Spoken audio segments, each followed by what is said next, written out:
Right, good morning, everybody. Get this meeting of the Harbour Area Committee underway. So a warm welcome to committee members, including our community members, to staff and any media or members of the public who are watching the live stream. So a reasonably short agenda today with one decision and then update reports. So that's we hopefully won't take too long on this one, and then we've got our other committees following on from this. So first of all, do we have any apologies? Yeah, that's right. So we have an apology for Graham Clark. Thank you, Councillor Holding. Second, we accept that. Deputy Mayor, thank you. Those in favour, apology be accepted, say aye. And against, that's carried. Do we have any declarations of interest? Okay, none. So moving on to confirmations of the previous meeting minutes from the meeting held on the 8th of March. Is someone happy to move that that's a true and accurate record? Deputy Mayor Tavendale, and seconded Councillor Williams. Thank you. Any comments on those? Okay, for those all in favour say aye. Aye. Against, that's carried. Right, moving on to item 4.1, the turning circle upgrade. Probably important to point out this isn't a roundabout, it's just a turning area, because that has been confused in the past. So Mr. Rendell, hand over to you. Thank you, Mayor Kircher. Good morning. This project was highlighted through the harbour plan as being desirable, and funding was made available for this upcoming financial year. The intent of this project is to enable the rowing club to have uninterrupted access to the boat ramps in order to enable them to launch their boats free of vehicle access coming and interrupting them. Given the desire of the Harbour Area Committee to see a number of projects completed that are visible and the relative ease of delivery for this project, I am seeking approval to commence delivery of this project. In order to do so, it is necessary, as per a delivery plan, for 2 Harbour Area Committee members to be appointed as senior users on the project, and I'd ask that you nominate those 2 people. Thank you. Thank you very much. So before we go to nominating and so forth, do we have any questions on the report? Just Councillor Tavendale.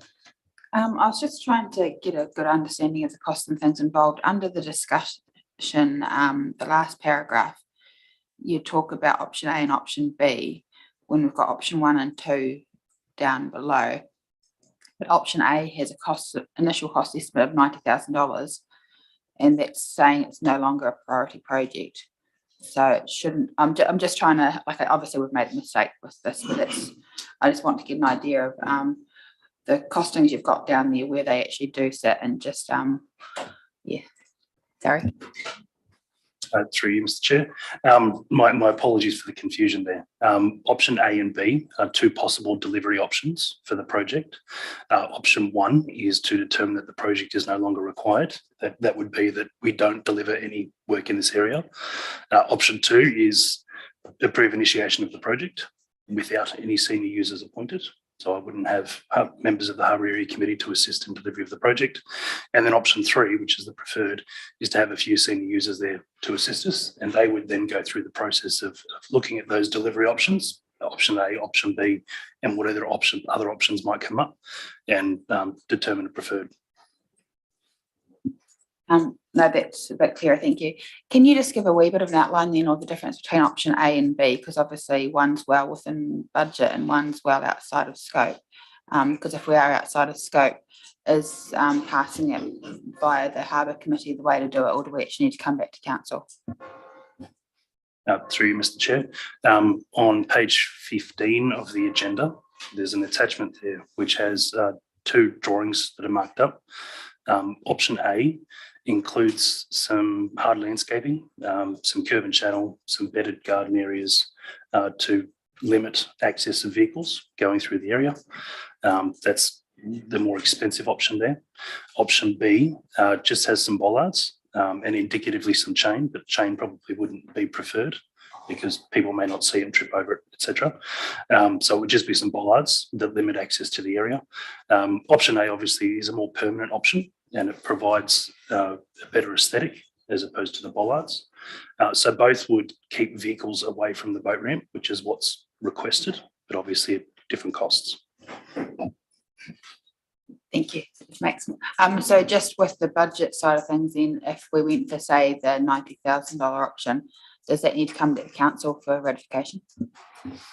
Through you, Mr. Chair, yes. I would bring that back to the Harbour Area Committee and ask for a recommendation as that it's being preferred, and they would then need to seek council's approval of that additional budget.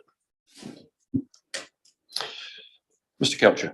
I'd just like to point out when you were doing this, the minutes we got yesterday, thought it was just downloaded. Okay, so you didn't have mic on, so Mr. Kelcher is saying they haven't received the report as it's as we've got it. So so what have you got for the meeting?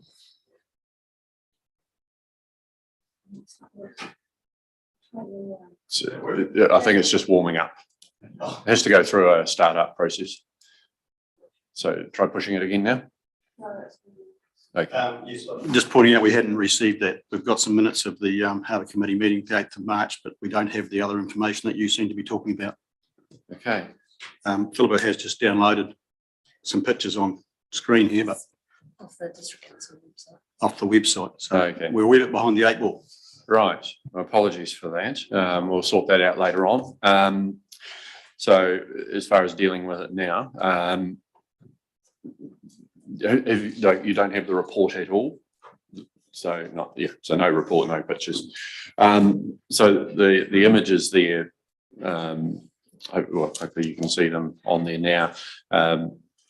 It is about creating a turning area further south from where it currently is, and essentially starting at the entrance to the holiday park, I think it is, Josh.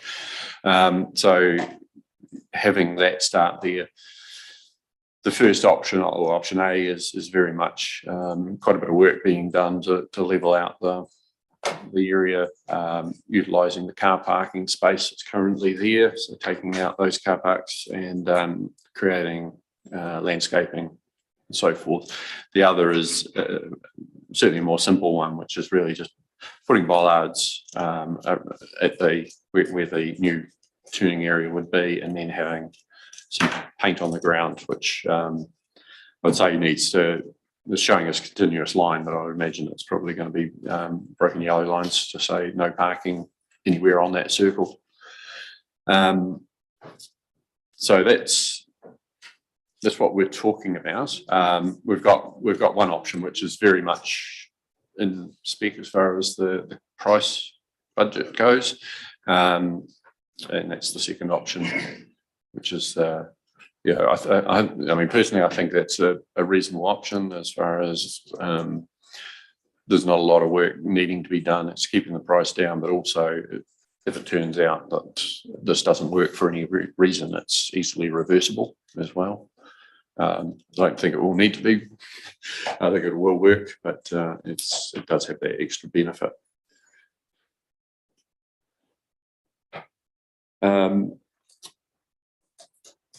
Yeah, sorry, this is a bit unfortunate you haven't been able to see that.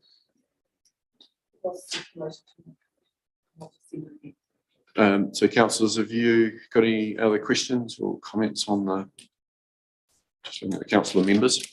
Councillor Williams. There's such a drastic difference between the two. So just tell me a wee bit more about these two senior members. What is the definition of a senior member? Senior user. User, sorry. So those users would be representatives from the Harbour Area Committee that would be consulted on to discuss different options and would determine a preferred option. Much the same as your current involvement with the footpath project would be similar to that. Yeah, I understand it will speed the process up, but like this is, while they're both very effective options. I'm just thinking what it's going to look like if we went for the simple option where it's just bollards down a road that people are used to being able to use, and they're used to being able to park in the area that we're talking about having the turning circle. I just feel like some bollards just thrown there with a little bit of line marking could end up looking quite confusing. And I mean, to only have two people view the end project and make a decision based on, on this is just a little bit concerning to me, because I just think it is probably going to be one that we could end up, if it doesn't look right, if we only went for the $20,000 option potentially, we could end up getting a lot of flack for it. So that's just, I'm a little bit uncomfortable about only two seeing the end result. I think it's, to me it makes sense, and we could look at it as let's make sure it's going to work, and then look at adding in a garden bed or whatever, which is shown in the first option, and potentially, if we feel like we need to level off the whole area, then spend the money on doing that. But it won't take away anything from what's being done here. The same work would need to be done. It's just having it potentially as an add-on later on, which would make sure that we've got the approval for the budget. They can get on with this in the meantime, and then add that on later if it's all working well. I would think that the potential to actually have, just to make it very clear to people, is you're going to be going along towards that end. You're going to see the bollards there. There's going to be broken yellow lines, so you can't park there. If necessary, can have a couple of arrows, or giving the directional instruction around turning at that point. So I think it could be done. But anyway, we'll go to other people's thoughts. Mr. Kelcher. There is an option just to use some sandbags or concrete blocks just to trial it, the same as you have done the roundabouts in the past. Given that the car parks are there, that's an option to say, does it work, does it not? How's it going to be accepted if it runs for a month or 2 months before you commit yourself to major capital expenditure? Councillor Williams. Just commenting back on what you said. I mean, like, my point is, why do we even need the two? I mean, basically, you've already got a plan in your head and it all sounds to make sense. We could basically be talking about the option that we prefer to see now, rather than putting two people on there that could end up going for something that we're not all got our mind around. So basically, we could be talking about option B now and just getting on with it and having a go. Okay, thank you. Mr. Murdoch. I can see problems with the bollards. How are the rowers going to load their boats onto the trailers if there was bollards in place? So that was a question, was are they removable, and will they have the access to be able to remove them?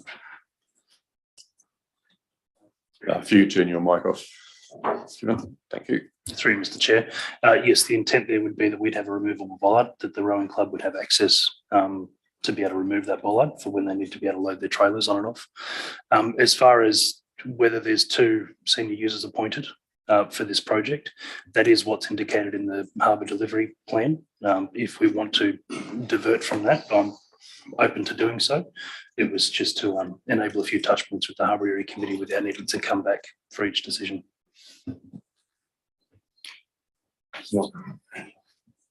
I do share Councillor Williams's concerns around just the way it's going to look at the end of all this. And I think, if you do it right, when you do it permanently and make sure the gardens are there and things, it's something that people can be a lot more accepting of. And maybe the midpoint is Mr. Kelcher's suggestion of doing a trial and then saying, right, well, we're happy with this. Let's go a bit further and beautify it. And if we're doing it that way, then something that can be kind of walked across by the garden by the rowing club members means they don't have to mess around with bollards all the time. There might be need for some with some trolleys and things, but a lot of the just walking with a boat will be a whole lot less to stuff around with, because I do think movable bollards is going to just be another thing that they have to deal with, which I think could be a frustration. I'd be interested to hear the the take on it, I guess, from the rowing club. Might be a helpful thing for us to know about too, what they would prefer and what their thoughts are.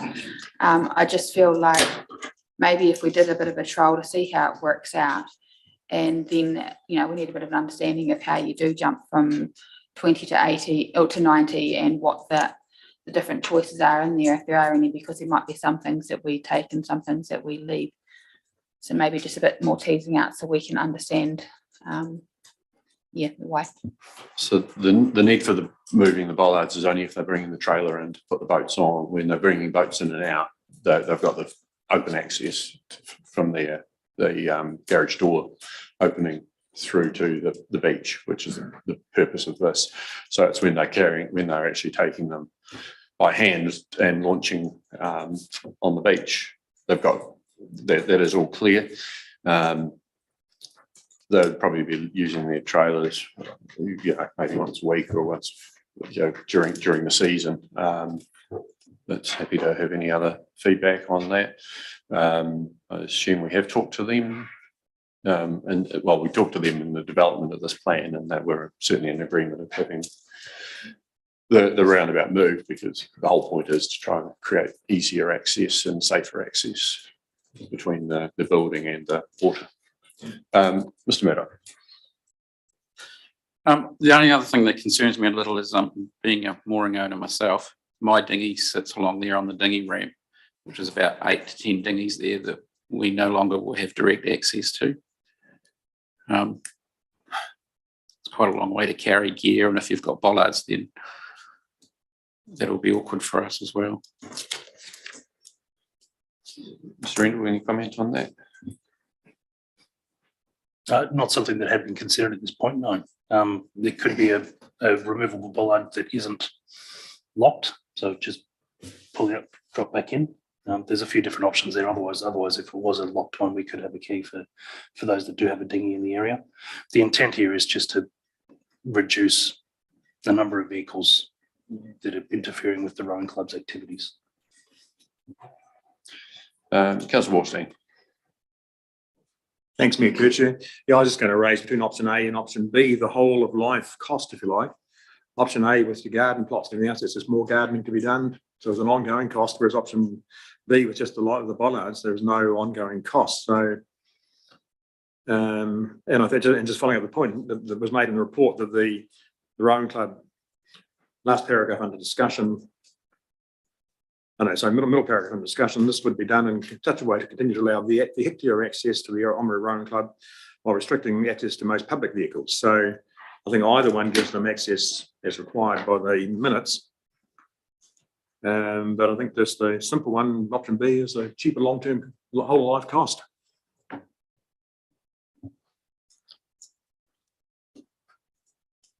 Okay, so any comments on the idea of putting a temporary measures in place and seeing how it works? Mr. Rendell. Yep.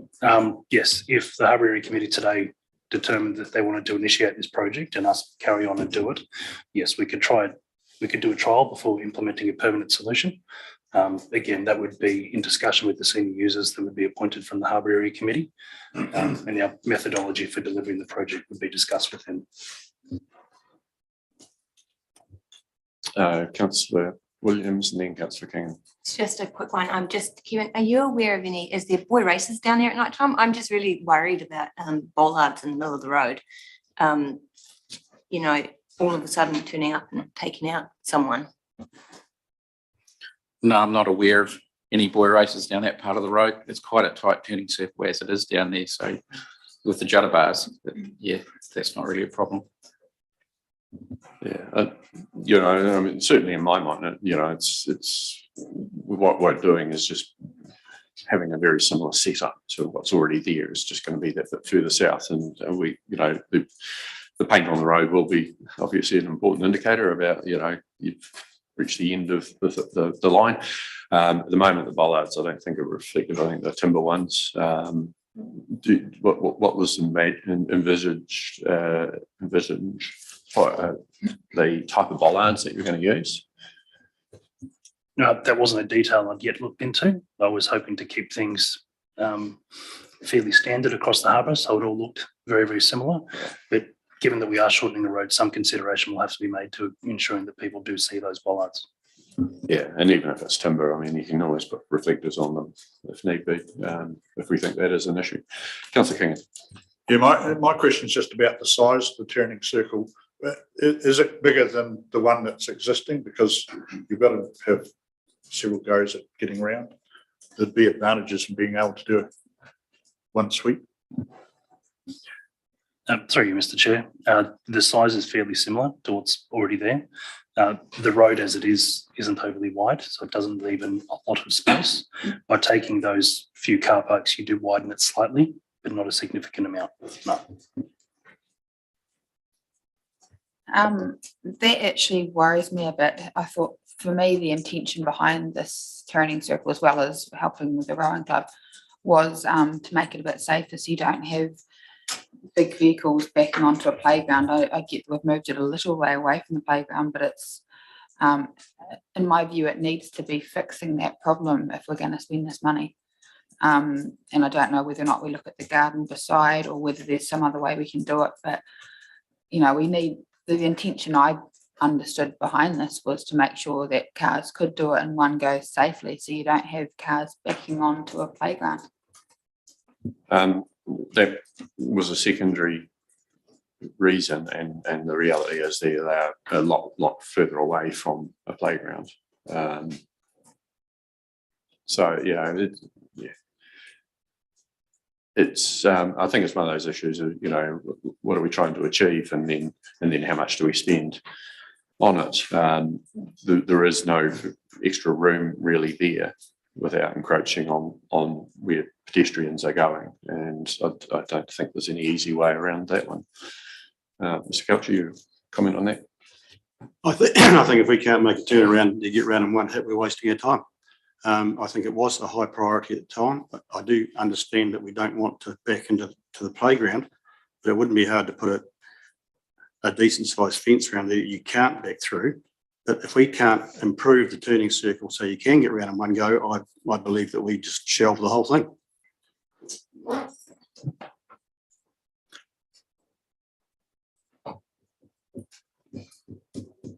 Right. Well, sounds like people are mostly against what's being proposed here, so I'm not too sure where we go to from here. That is part of the plan. I was seeing a glimmer of light that we were actually going to achieve something out of the plan, but you pretty much put that light out. So quite happy to take a motion from anyone to actually remove this from the plan, or to come up with a different plan, or whatever it is that you might want to do, and understand the consequences potentially of whatever it is that we decide. So Deputy Mayor Timdale. I'm not ready to move, but I just wanted to say that, you know, you mentioned it wasn't the main driver, the turning circle. For me, it was absolutely the main driver. And it's not about wanting to take this off the table, it's wanting us to go back and look at it and see if there's another way of doing it. Because if it's not going to achieve that, then I don't think it's money well spent. But I still feel really strongly this is an important project. And it's not about taking it out of the plan, it's about saying, is there other options? Can we have someone come to us? Yeah, I think, I mean, you repeated it today. Your desire was to make sure that people weren't backing into playground, and it's moved, considerable distance from the playground. So that's not, it has taken that into account. There's going to be bollards there. I mean, people are not going to easily drive over them if they're backing, if they can't get round in one go. And most vehicles would be able to get round there in one go, but perhaps not all vehicles. So, I think it's achieving that as far as getting better separation from kids playing and road users, but we're restricted by making sure that we've still got good pedestrian access on both sides through there. So I'm not too sure, Josh, whether you've got any engineering solution to the impasse we seem to be at.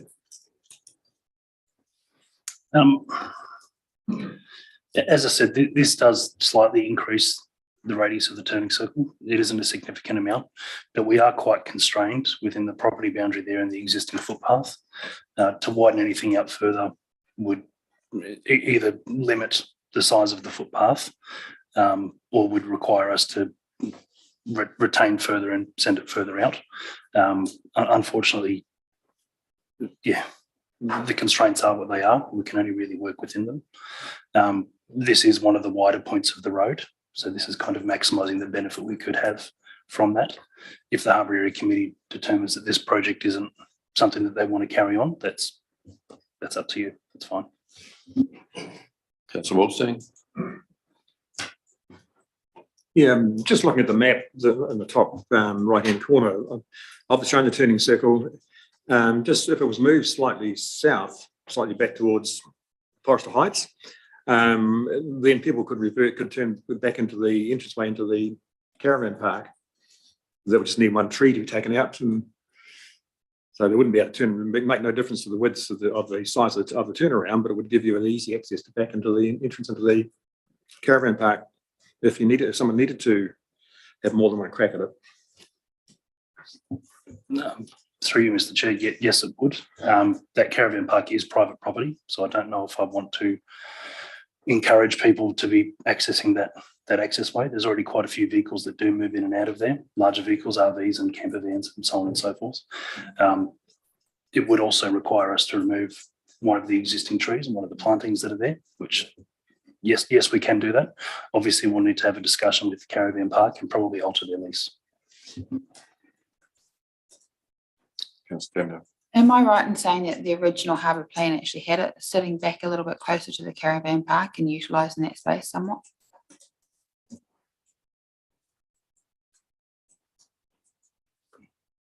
Through you, Mr. Chair, sorry, I can't quite make comment on that. I'm not sure that it did.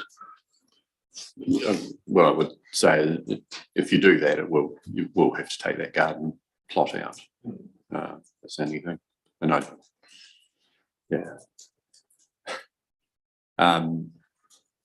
I mean, what we are suggesting, Councillor Wallstein, is I think it's creating a situation where you're going to have vehicles backing in where people might be walking past, as opposed to any backing which is done in a bollarded off area. So I don't think we're winning anything at all by moving it from where it is. We've still got those same constraints, but possibly less safe. Councillor Williams. Just think, I mean, if we could do a trial, like, and if an ordinary car can turn in that circle, then let's, you know, move on and get going. But if an ordinary car can't turn in that circle, then we need to maybe start looking at other ideas. But can we just, like George is saying, let's set up something temporary and have a wee go with it, and then come back to the table if people can't get around there in most vehicles get around there in a nice fashion. Yeah, I mean, that's pretty easy. Just to basically just go and get something with a large turning circle and try it out. We'll do that morning too.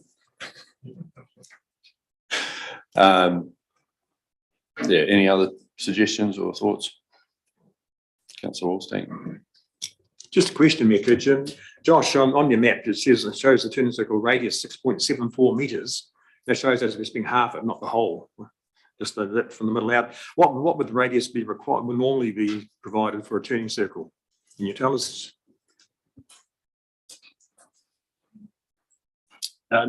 Sorry, it really depends on what the vehicle type is. I don't have to hand what the normal radius would be for all different vehicle types.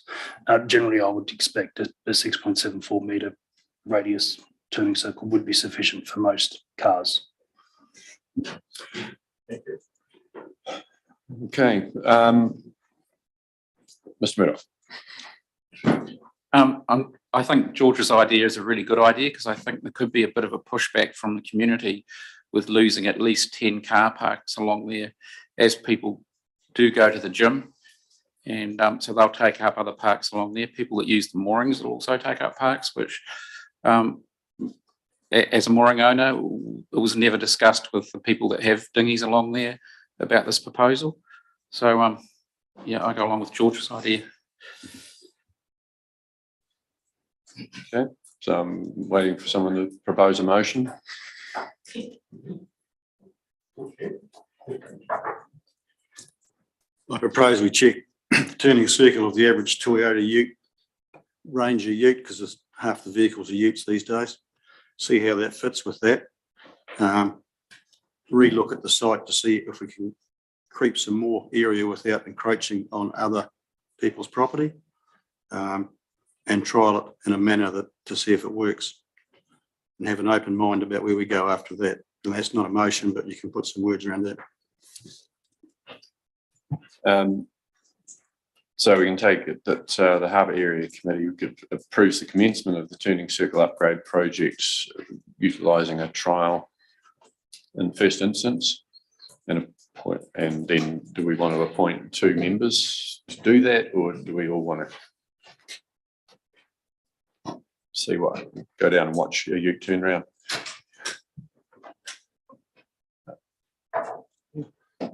It may be possible to encroach a little bit more out into the harbour. There's a rock wall there on a certain angle. It might be possible just to encroach a little bit of the footpath out into that without too much expense at all. I think sometimes we need a bit of left field thinking to see where we gain an extra half metre or a metre. Yeah, it was certainly a consideration. Look, you know, I've thought of, but I also know just actually how not cheap that doing any rock wall work like that can be, given the normal procurement process. Councillor Tavendale? Just with what George has moved and then the words that you've put around it, approving the commencement of the turning circle upgrade project. I think that kind of confuses. What I think we need is the trial version, and then for it to come back to us so that we can talk about a where to from there, would be my taking of it. And I'd be interested to see what the mover thought of that. I'm happy to put it in shorter words. I move that we undertake a trial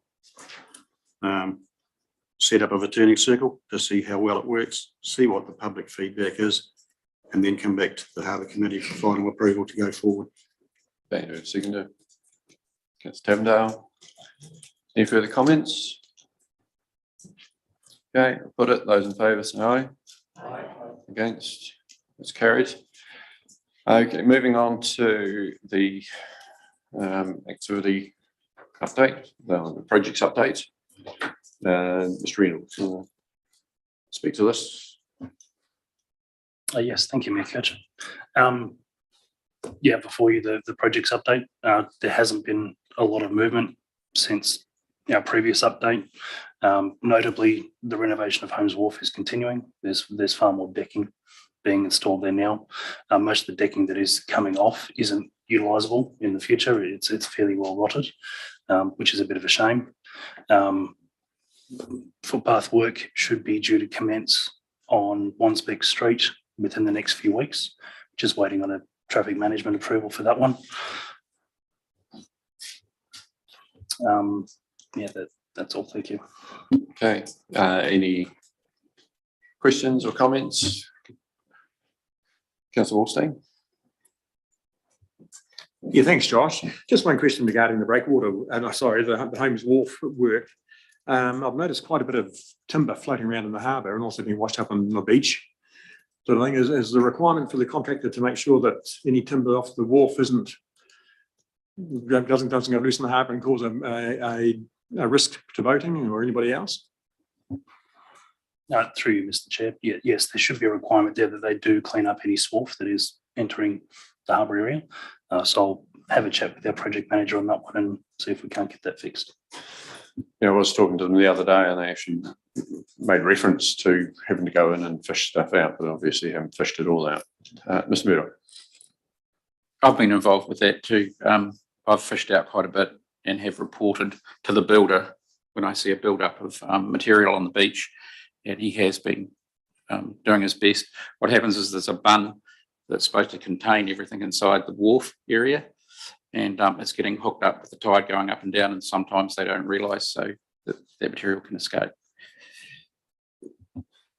Councillor Tavendale? Just on the footpath connections, I'm just wondering, looking at your picture, where the people that come out behind McEwen sort of service station there, where they walk to, is that just out of the picture? Is that where that other footpath starts off? Just trying to understand it. The footpath goes to there. Oh, yeah. So it goes, well, yeah, so this is going overlapping quite a bit. Sorry, I was trying to understand that picture. Perfect. Any other questions? Mr. Meadow. Just one question over the footpath that runs around behind McEwen's. When it gets to the corner there where we have mature shrubs and everything, will that be pulled out within the project, or will it the footpath weave through the green area? Through Mr. Chair, some of those shrubs will have to be removed, but we will try to maintain as many as we can to create the kind of a green space on either side of the footpath going around that corner and separating it from the road. Just on that, how feasible is it? Obviously, we own the land next to it. There's a tidal boundary there, but how feasible is it to actually just allow the footpath to go on that property and leave the plantings as they are? No. Yes, that is a possibility. There is a little bit of a height differential there, so we'd have to have a bit of a sloped footpath coming into it.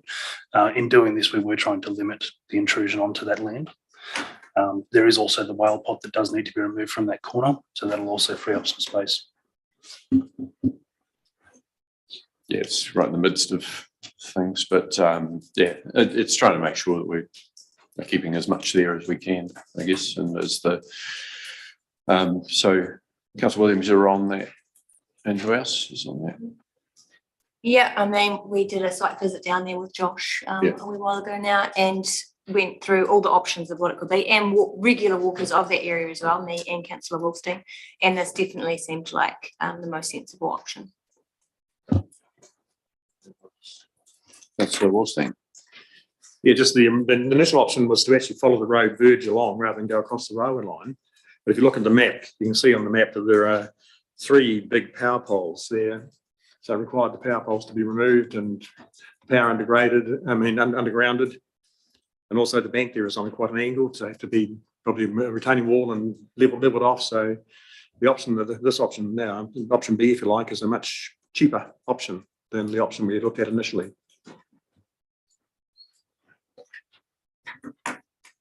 Do you think it could be considered that the path go onto our bit of neighbouring land and allow everything else to stay the way it is? I mean, just looking at the, an image of that, and it does drop down, it does require bringing it out around and onto that bit of land, but it would mean that everything else can stay where it is. And I don't think it takes up too much of that section. Yeah, from walking past there, as Councillor Williams said, on a regular basis, I don't think there's any huge difference in height, Josh. It would be quite minor, so I don't think it would cause the walkers any problem if they had to up a slight rise and down a slight rise.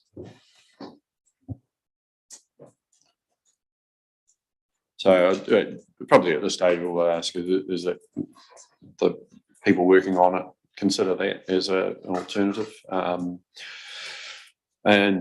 But yeah, it will take a little slice of land off that section, but I don't think it's going to change the usability of that for whatever future use it does have. But yeah, happy for any other feedback. Mr. Randall. If I may, Mr. Mayor, I'd propose that myself and the 2 senior users, Kelly and Colin, head down there and have a look and see how much of an impact it would make on that garden area for that footpath to go through. And if we believe it's too much of an impact, then we can consider moving on to our land there. Okay, no, that'd be good. Thank you. Okay, anything else on the update? Okay, someone like to move we receive the information. Sure, thank you. And seconded, Councillor Williams. Those in favour say aye. Aye. Against, it's carried. And that completes the agenda, I think. Yes, so with that, Mr. Murdoch. Sorry, it's not on the agenda, but just like to bring up at the meeting that The two red sheds at the end of Sumter's Wharf, the chimneys are in a really poor state of repair, to the point that they could fall over. I just wonder if there's any chance of being able to have some way of just strengthen them in the meantime before we get to actually renovating them. Mr. Rendell or Mr. Hope? You'll look at it. Yeah. Yes, Mr. Mayor. Yes, yep, we can look into that problem, see if we can do anything to strengthen them. Those sheds are in very, very poor state of disrepair. The current budget isn't going to come close to doing what we need to do with those. And the utilisation of them is still in question. So we can try to make some temporary repairs to ensure that they stay there. But yeah, it may be good money after bad. Yeah, but important part of our heritage too, because they have significance in the harbour. And yeah, throw another one at you. Stitch in time saves nine. Mr. Culture. Just the Penguin car park area, it seems to be pushed back a bit. Can we get a bit of gravel just down where you come off the asphalt and the concrete, because there's some pretty big potholes there again now. Just needs a little bit of maintenance to make it accessible and up to a standard that we would expect our visitors to be looking at. Through Mr. Mayor, yes, yep, we'll get onto that. Okay, right. With that, thank you very much. We'll declare the meeting closed, and we'll do a switch over to assets. Yep, committee meeting next. So a 5-minute break for that.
I'll move an apology for lateness for Councillor Percival.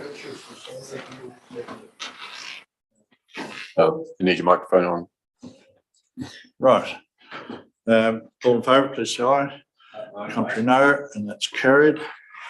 Continuing on for declarations of interest.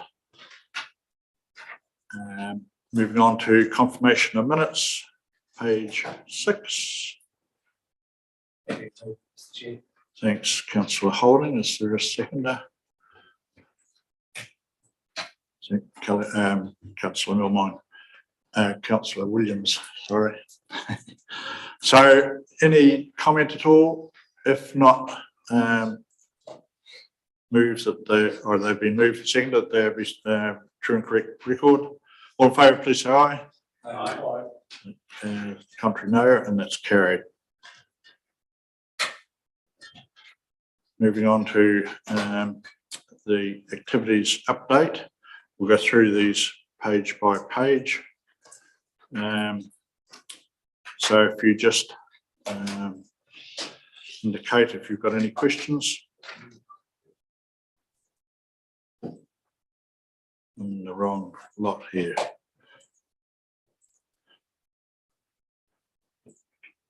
Right, Councillor Wolstein. Thank you, Mr. Chair. Page 15, Josh, bottom paragraph, second line, you say the current forecasted carry forward of work programs is in excess of 25% of the planned capital delivery program, which is pretty massive, isn't it? Any solution, any anything you can pour on that troubled water? Through you, Mr. Chair. Yeah. Yes, it is quite significant. Our forecasted carry forward is well in excess of 25% of our current capital works program. A number of those capital works are significant projects, the likes of the Sports and Event Centre, where we've forecasted some expenditure that isn't quite occurring just yet. But there's also a number of other projects that haven't quite kicked off. There's a few issues with contractor availability in our roading space, as well as a little bit of a shortage of project managers to get some of this work out the door. Material availability is continuing to be of concern as well. So we're trying a range of different things, whether it comes to planning a lot of work in advance, being fairly lenient with our requirements as far as delivery times with contractors so that they can plan the work, sometimes over multiple years rather than within one existing financial year. At the same time, we're also looking at the current workload of our project managers and what we can do in that space so that we can get some of these off the ground. Good, thanks. Yeah, just following on, Josh, thank you for that. And is there a need for council to be more aware of what work actually can be done when we're doing our plans? I know we've got a lot of work, like in the three water space, for example, and roading, planning work, which probably the contractors are not able to carry out. Does council need to be more realistic in what it's trying to put on its program? Through you, Mr. Chair. Council is strong in ambition, which is great. We want to get a lot done for our community, but at times, yes, we do need to be considerate of how much resource we have. The areas where we tend to be a little bit light on project management resource are in the property and recreation space, as opposed to in the roading and the water space.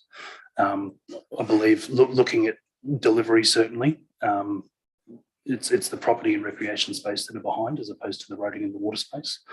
But yes, we do need to make consideration to how much we are committing to in future years, so that we link our ambitions back with the resource that we do have available. So good, thanks for that information, Josh. So we're moving on now to Three Waters, and we've got Marty and a few others on Ainsley, have we? Yes. Yeah, good. So if there's any questions that Josh or Paul can't do, we'll call on you other guys. But Three Waters, page 18, any questions? Councillor Tavendale.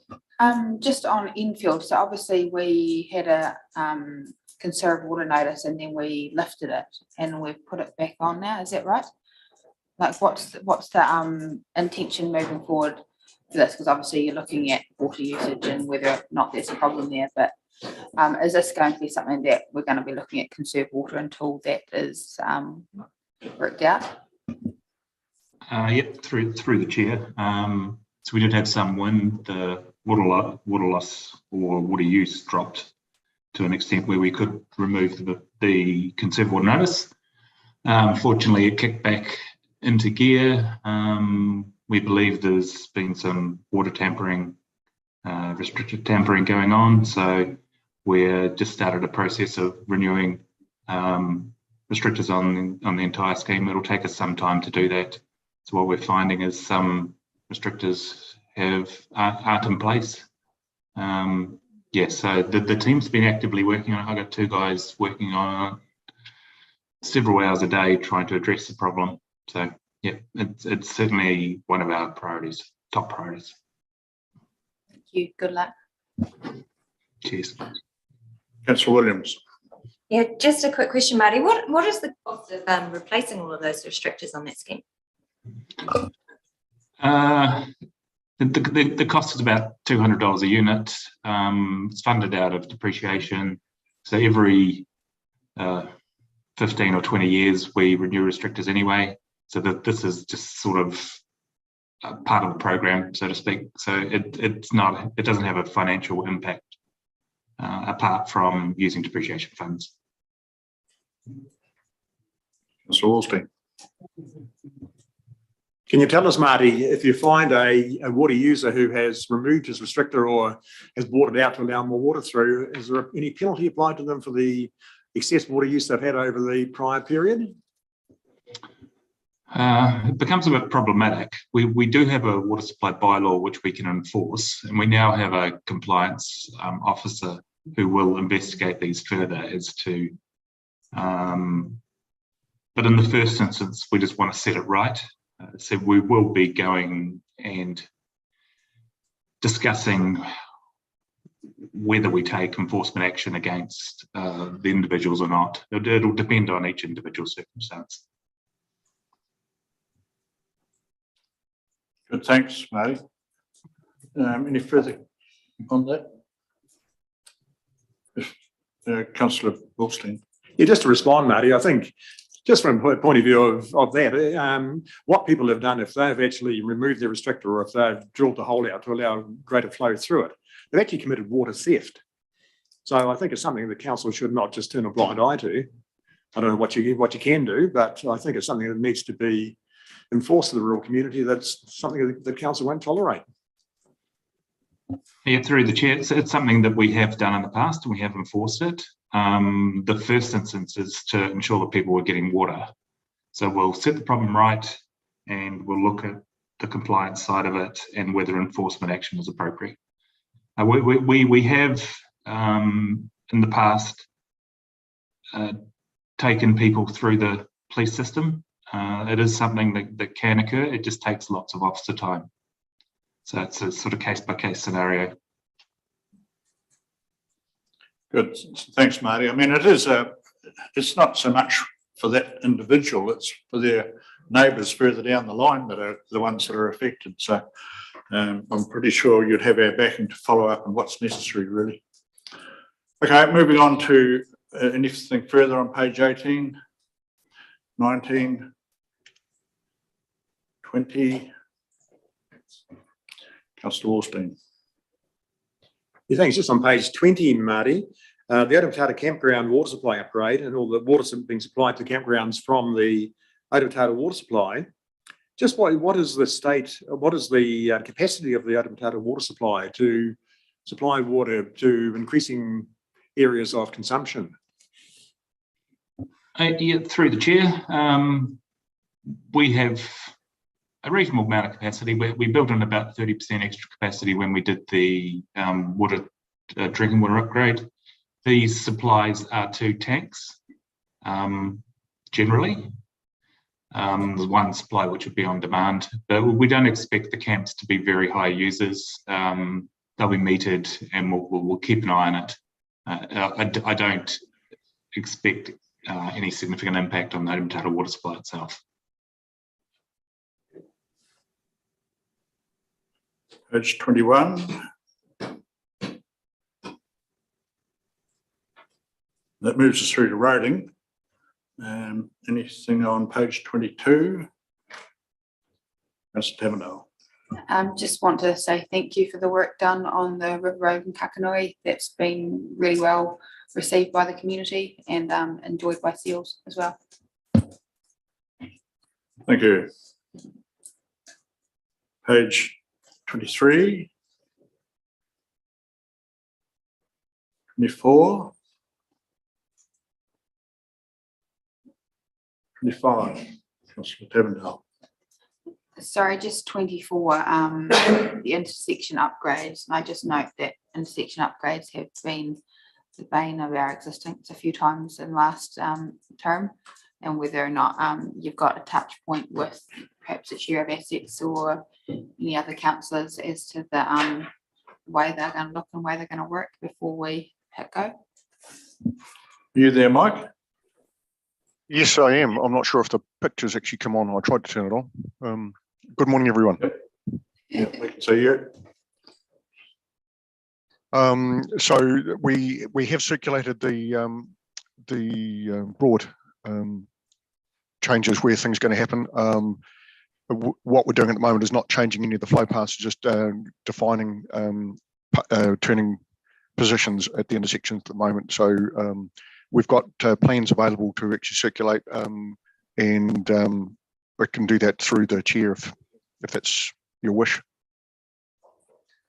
Perfect, thank you. Yeah, I think that would be good. Not that I'm an expert, but if some of us were able to cast our eyes over the plans, that would be worthwhile, and may save some of the issues that have developed of late. Okay, page 25, 26. Councillor Taverneau. I'm sorry, I'm back on page 25, just looking at the land transport rules around speed limits, and you've put there that it implements a more coordinated approach. Obviously, we've had trouble, and it's talked later on about how it's more timely. Can you just talk us through that a wee bit? Because it sort of sounded like it was going to be more set at a national level, but then it's got the community kind of input thing. If they're standardising, how do those two work together? Through the chair, that's a very interesting question around how it's going to work. That really hasn't been sorted out, but it is the nationally is where the rules are set in place, so we don't have to do bylaws locally in the future. There is a regional speed management plan that has to be put together every 3 years. What it is going to mean, we've got a cycle with going through, so it's very defined about when it's going to happen, and the actual process, the local consultation will be still driven or managed through the council here. We will then put the information to the regional transport plan, and it'll go up to national. So the actual detail, the granular detail, is yet to be decided. That was part of why we actually pushed through the bylaws last year, to actually get that tidied up with everything we had sitting at current. So we don't have anything left outside it just at the moment. Just through the chair, so I get you might not be able to answer this, but obviously some of our concerns have been around the community asking us to change a speed limit, usually down, and we're not able to respond very well because it takes such a long process. But if we're looking at a 3-year cycle, does that mean that in between that 3 year, we can't as a community make any changes? Through the chair, I'm looking at that at the moment. I believe that the delegations provided that we can do an interim speed limit change, and so we put up temporary signs, things like that. There's a number of ways we can do it. We're currently looking at doing exactly that at Totara School to respond to what they require. So there's ways we'll actually try and work within the system. I think that's the words.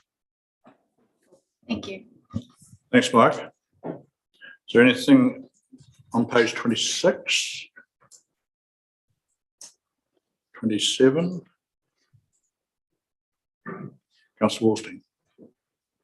Yeah, thank you, Mr. Chair. Just the bottom of page 27, Mike, Kiwi Rail. You say that there has been 17 crossings Kiwi Rail is proposing to close, but no indication of where they are. Do any of those affect the Waitaki district, or is that a national closure? Through the chair, of those 17 level crossings, 2 of them are in Waitaki. And I'm happy to talk to you. I just don't want to go into record at the moment because we're strongly saying, no, you can't do that. I don't think it's going to fly. So there's quite a bit of work working on the, I'm on a working party for Key Rail and what they're trying to achieve. There's level crossing agreements, a range of things going on. And the work I'm doing is trying to cut that off before it becomes an issue that we need to talk to the public about. Some of what they're talking about doesn't make a lot of sense right at the moment. Right, so we won't go any further there, but we'll just wish you all the best in your negotiations. We'll certainly keep you informed. You got a question? Oh, sorry. So that completes roading. Moving on now to recreation, page 28. Any questions? Councillor Holden. Thank you, Mr. Chair. I was just wondering, Mr. Van der Speck, can you elaborate on the Department of Conservation concession variations and what that would mean to our community? Or is that just in regard to Alps Ocean? Through you, Mr. Chair, is just regarding to the Alps Ocean and our concession to have the track on conservation land. And just what would that mean to the aircraft activities? Is that more your helicopter rides around Mount Cook Cross and that's kind of thing, or? Yes, so any commercial enterprise that operates on conservation land has to have a concession to operate. Currently, the helicopter rides have their own concession with the Department of Conservation. We're exploring the option of, rather than the helicopter companies paying DOC a levy, that potentially that could come back to the Alps Ocean. Thank you. Mayor Kutcher. Just further to that, we've got situations where the concession's currently saying that we can charge any operators with guided tours on the Alps Ocean Trail going over dockland. But the problem is it says it's guided tours, and you've got some operators who get a heck of a lot of benefit from having the trail there, which aren't guided tours. They still do all the bike hire and the drop off and the pickup and everything else, but they just don't have someone cycling with them. So it's to make sure that actually everyone is contributing fairly for those companies that benefit a heck of a lot, make sure that they're paying their way rather than getting off paying. So try and bring equity into that situation and make sure that we've actually got money to help look after the trail, rather than having to go to ratepayers quite so much. Good, thanks.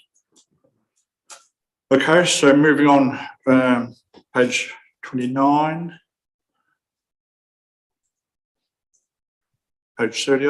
I'd like to make comment of the picnic table at Lochleard and just thank, and I'd actually like to see a letter written to Simon and Teresa Fox. It's a wonderful donation, really, to have given to the area, and it's something that we should acknowledge, and I'm quite thrilled about, really. Mayor Kutcher. Yeah, totally agree. Very generous picnic table and the shelter in a spot that's well used, and people have to usually when they're there, they don't have that sort of setup, so they've got to take it themselves to it, or not have it. So handy for the campers, but also for the many day users and so on. So I'm very happy to write a letter of thanks to them. So I'd like to move accordingly. Is there a seconder? Thanks, Councillor Tabendale. Any discussion on that? If not, all in favour that we take this course of action, please say aye. Aye. Country no, and it's carried. Anything further on page 30? Councillor Wilstein. Thank you, Mr. Mr. King.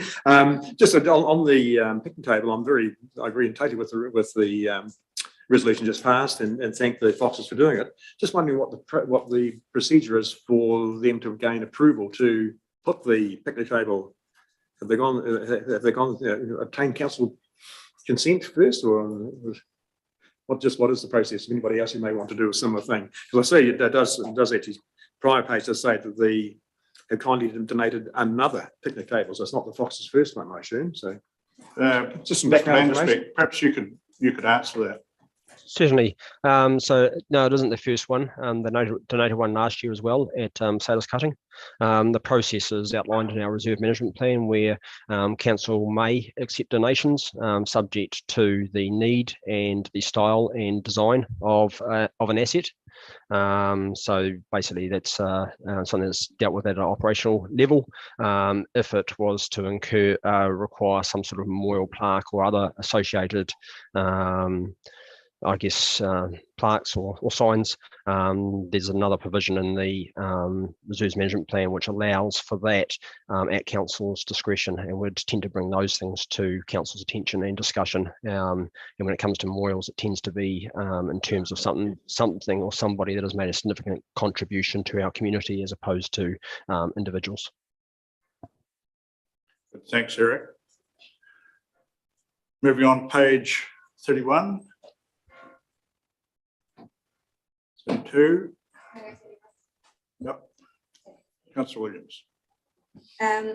Yeah, just highlighting the stuff that's going on at the aquatic centre, the socially unacceptable behaviour that's people think that they're entitled to have with staff due to the restrictions that are in place.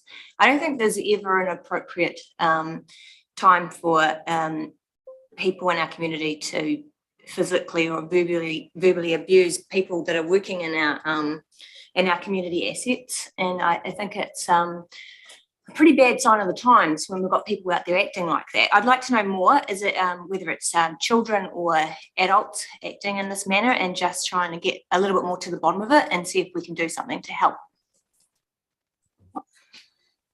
Would someone care to respond? Or I'll let Eric go first, and then I might make a comment at the end of it. Thanks, Eric. I totally endorse your comments. It is totally unacceptable, and it has been a difficult and trying time for our staff. Obviously, through the lockdown and COVID, and that there's a lot of people in our community who are, I guess, a little bit stressed, and unfortunately, they end up taking it out on others. In terms of who's doing it, it varies. The mask situation has caused a lot of angst amongst aspects of our community. There's certainly elements who think that we should be mandating and enforcing masks in our facilities. And then there's another group that believe that we shouldn't be requiring masks at all. So, you know, at the moment, the aquatic centre, masks are recommended. We do try to encourage people to wear them, but we don't mandate that at the moment. And that's largely to protect our staff. We have been struggling recently with our staff numbers through COVID and other illnesses. So that's one of the reasons why we do have that and encourage mask wearing. The most recent incident that did include a BB gun. That was actually very young children, basically age 9, 10. So, you know, it's an interesting situation for our staff to have to deal with.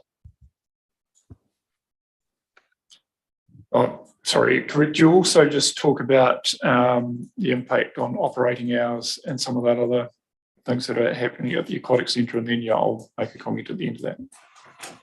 Yeah, I indicated just earlier about the difficulties we're having with staffing due to illness. I think as of last Friday, I think we had 4 call-in sick. So we're severely impacted on our numbers at the moment. We had some interim solutions with some casuals that, you know, as of Saturday, we're put into place. Unfortunately, some of those just tested positive for COVID as well. So we are having to take a good hard look at our service levels and our operating hours. And at the moment, we're looking to reduce some of our evening availability for the next couple of months so we can get through this period. Cool.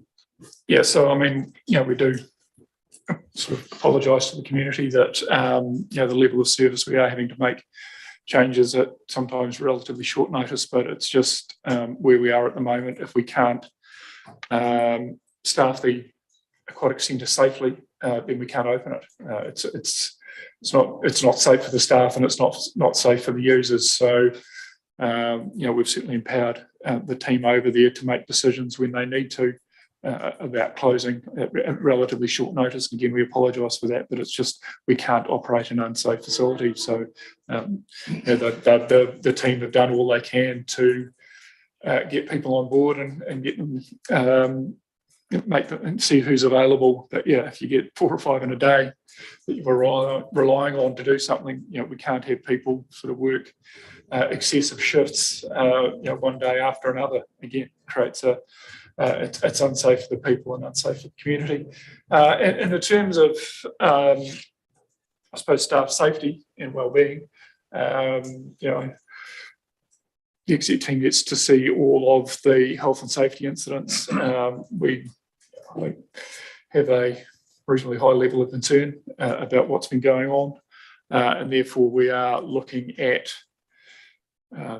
sort of reviewing the safety and access aspects of not only the aquatic centre but pretty much all of the facilities, because I think that unfortunately we're not going to see a reversion to the way the community was in the very short term. So we need to look at other steps we need to take to, again, make sure that all our staff members are safe and that the community is safe, because and it's not only the aquatic centre, it's also, we're seeing incidents in the library, and then we have a number of other public facilities that at times have open access but quite limited numbers of staff available for support, or if anything happens. So we're just reviewing all of that to see whether it's we can make staffing changes or physical changes to actually help, again, keep everybody safe, which is our primary requirement under the legislation, but also I think a moral requirement to both our staff and to the community. Good, thanks. I'm sure you've got our back, Councillor Williams. Yeah, just one quick more question to add on to that. Just making sure, I don't know how the pass system works at the pool, but maybe that we do make sure that anyone, maybe they've got a monthly pass or something like that, that no one's financially worse off for times that they do come to swim and they miss out. Maybe that's one way we could, I don't know if it's a per swim thing we do or whether it's a monthly pass, but just one way we might satisfy a few more people. Yeah, we'll certainly look at that, but I don't think we've actually had terribly much feedback about the financial side of it. It's and we deal with that on a case-by-case basis. If someone felt they were disadvantaged, we certainly want to be reasonable about that. Councillor Wilstein. Yeah, just regarding the pool and the online booking system nowadays, I compliment council and the pool for putting in booking online for facilities like the pool.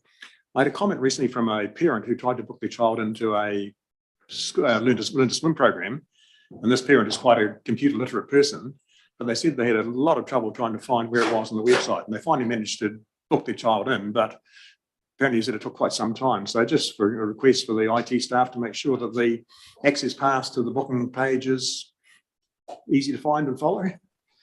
Just the feedback I've had in the last couple of days. Thanks. Noted, no doubt.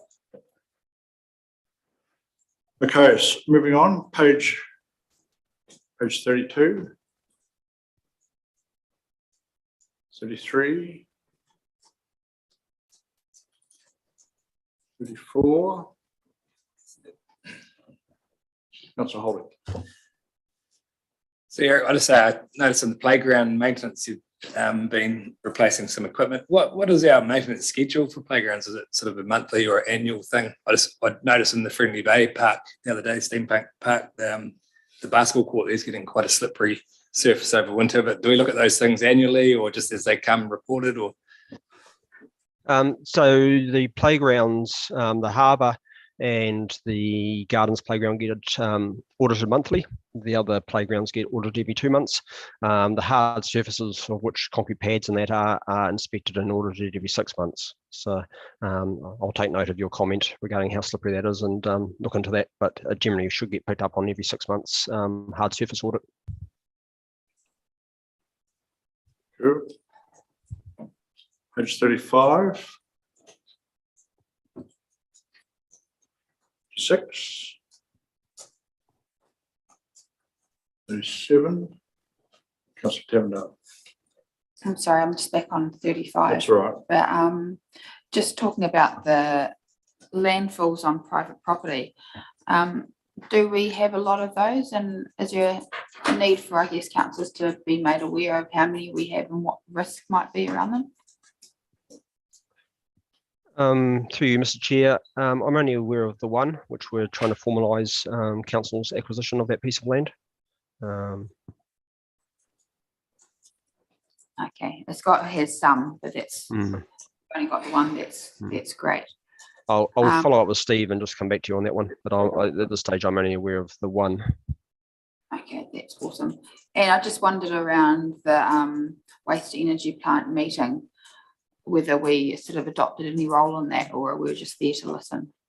No, Steve went in incognito and was just there to get, I guess, a feel for the what the community's thinking. Thank you. I recognised him there, though. Did they recognise you?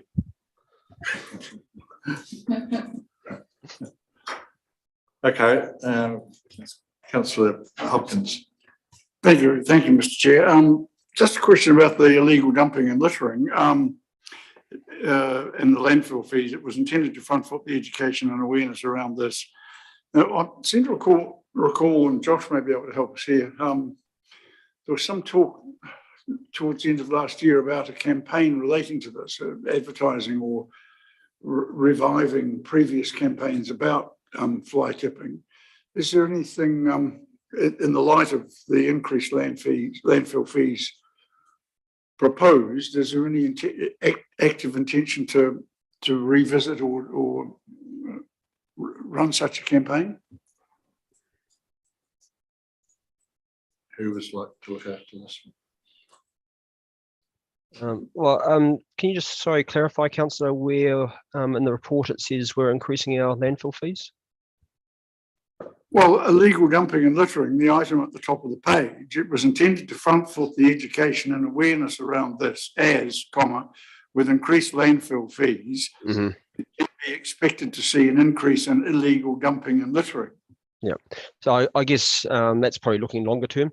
We're not planning to increase our landfill fees for the coming year. However, government is increasing its levies on tonnage. So over the next 3 or 4 years, the rebate or the amount that we're levied by government will increase, and our fees are likely to reflect it. So in the shorter term, that's not likely to change, but in the longer term, that is likely to have an impact. As far as education and that, I'll touch base with Lucianne and Steve and find out whether there's anything in particular that's planned in the next year on that. Thank you, Eric. Supplementary question, if I may, Mr. Chair. But just following on from that, with organics being banned from workshops, the next item, a likely scenario will be faced shortly. The team is looking at hosting composting workshops. Now, again, some years ago, when waste minimisation was, and Gary will remember this, I think when we were trying to extend the life of the landfill at Tamar Street, we were sort of encouraging minimisation, including home composting. And we had a system at the time of vouchers, which I think gave people a $50 discount off compost bins at one of the local retailers. Gary's nodding. I'm just wondering if in addition to workshops, any thoughts like that or thought is being given to any initiatives like that? I think you're sort of talking about the Bokashi bins. Is that correct? If so, yes, Steve and Lucianne are looking at those sorts of opportunities, similar to how we have the NAPI system through the council front office. So yes, those things will be looked at.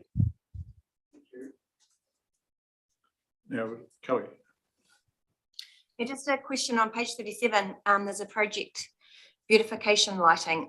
We've got an annual plan project in place for about 60k, I think, to light up the trees on Thames Street. But this talks about it being a potential lighting project and looking at other areas, including the gardens and monuments. Is it the same project?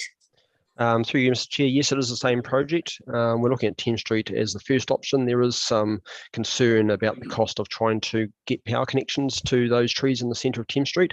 So if it isn't feasible within the budget, then we are looking at what other options there might be before we come back to you. Councillor Wallstein. Yeah, Eric, just a question on A2O Raki's Tunnel. A new plan's been devised with concrete scheduled to be poured mid-June. That's probably just about today. So just wondering how that project is proceeding. Through you, Mr. Chair, that's been scheduled for later this month. Unfortunately, the contractors who are doing the job, one got COVID and the other one's wife went into labour a little bit early.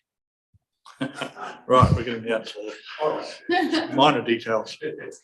Okay, any further questions? Page 37, McCutcheon.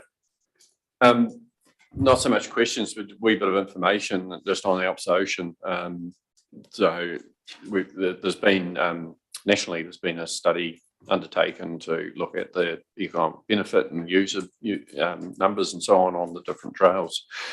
And just some of the very brief summary of some of that information shows that when looking at people who are visiting the area and using the trails, the ones who visit our area because of the trail is 85% of them versus 49% for the overall average for the country. So people are coming here for that. They're spending an average of 6.5 nights versus 3.4 nights around the rest of the country. The expenditure is over $1,900 compared to under $900 on average, and the total expenditure in the region, this is obviously economics because looking at the repeated use of money through as it goes through the system, for the Waitaki, for Alps to Ocean, the total expenditure is $111 million. So when we're looking at the investment we make in Alps to Ocean each year, there's some quite good numbers coming through here. So there's a more full report which is still got to be considered by the Alps to Ocean Joint Committee, but it's that's a wee bit of highlight. Good stuff. Okay, anything further on page? Just if I may, just urge a little bit of caution with that total of 111 million. It's much higher than I expected, and if I work backwards, that would indicate that there were 48,000 riders on the trail this summer, which I think is probably a little bit on the high side. So I'm not quite sure the methodology that was used. Certainly, they are making a significant contribution, but I'm not quite sure it's to that extent. Yeah, like I say, I'm pretty sure they're using the how many times does this money get respent through the community. So that's the overall expenditure, certainly not the one-off expenditure. Because yes, it was quite high. Good, thanks. Okay, that completes. Yeah, Councillor Thompson. Thank you, Mr. Chair. Just I note the closing remarks on the event centre. Is there any more up-to-date information other than what's in the report? Through you, Mr. Chair. Not at the stage. We have a project board meeting next Monday. We will have further conversations around the scope of the event centre and the procurement process that we plan to use. So nothing more until that next meeting. Thank you. Okay, moving on now to property. Anything on page 38? Councillor Hopkins. Thank you, Mr. Chair. Yeah, just a question. I'm pretty sure we have re-established the funding for the sort of lower level causeway or platform, whatever one pushes to call it, along Holmes Wharf. Is that still, do we have funding allocated for that? And if so, once the decking replacement's completed, will it be installed? Through you, Mr. Chair, yes, there is funding available for a pontoon off Holmes Wharf. Once the decking is completed, yes, our attention will then turn to what an appropriate pontoon installation would look like. Thank you.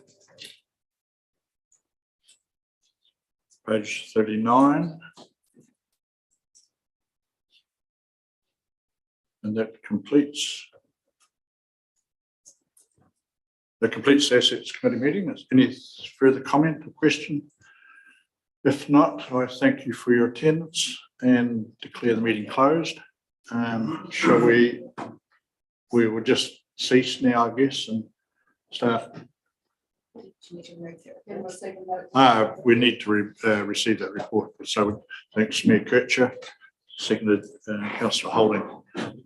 All in favour, please say aye. Contrary, no, and that's carried. Right, good. Now we can complete things. Thank you.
Right, welcome to the Community Culture and Regulatory Committee. We'll get a couple of minutes in before we stop for morning tea. First up, do we have any apologies? No apologies? Right, do we have any declarations of interest? None, so we'll move on to the first confirmation of previous minutes. Moved Councillor Hopkins, second Councillor Thompson. Anything to raise? This is on 3.1. No, I'll put that. All in favour, please say aye. Aye. And against, that's carried. Moving on to page 11, 3.2, the public meeting minutes for 22nd of March. Councillor Hopkins. I'm happy to move they. Wait a second, Sorry, I'm happy to move they be confirmed, but what I would suggest is that we perhaps add a sentence simply saying that all submissions were considered, because there's a reference to the fact that there are 21 submissions in total, I think, in another set of minutes. And if you look at these ones, it looks as though we've only looked at a percentage of those. And I know we didn't. We did consider all of them. So I do believe there should be some additional sentence simply saying that the subcommittee considered all submissions received or something of that sort. I'm happy to do that. So if you're happy to move with that amendment. Yeah, I'll second that. Thank you. Do I have a seconder? Mayor Kircher.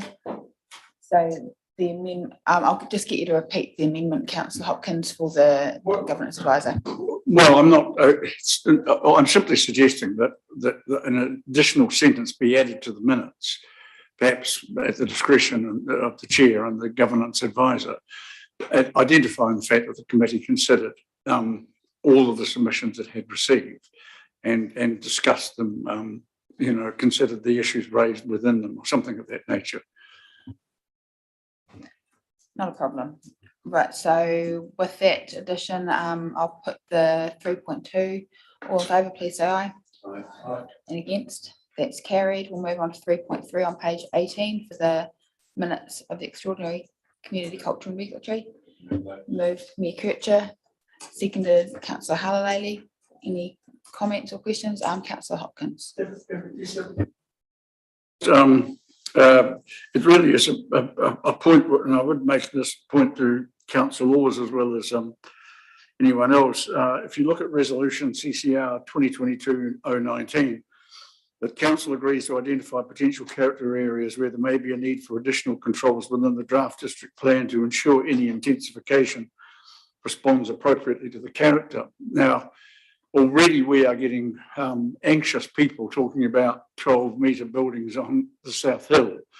This was considered in relation to the spatial plan submissions, and indeed this recommendation addresses that issue, because our concern at the time was that 12 metres may have been excessive, and this is a means by which that special character area can be defined and perhaps submitted on by our planners themselves. So it's just an important point to note that the council is aware of the issue that is now currently being canvassed in public.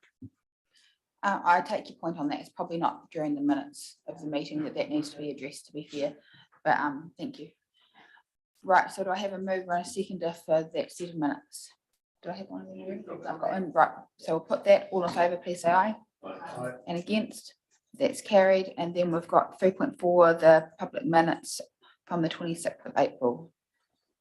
We have a mover.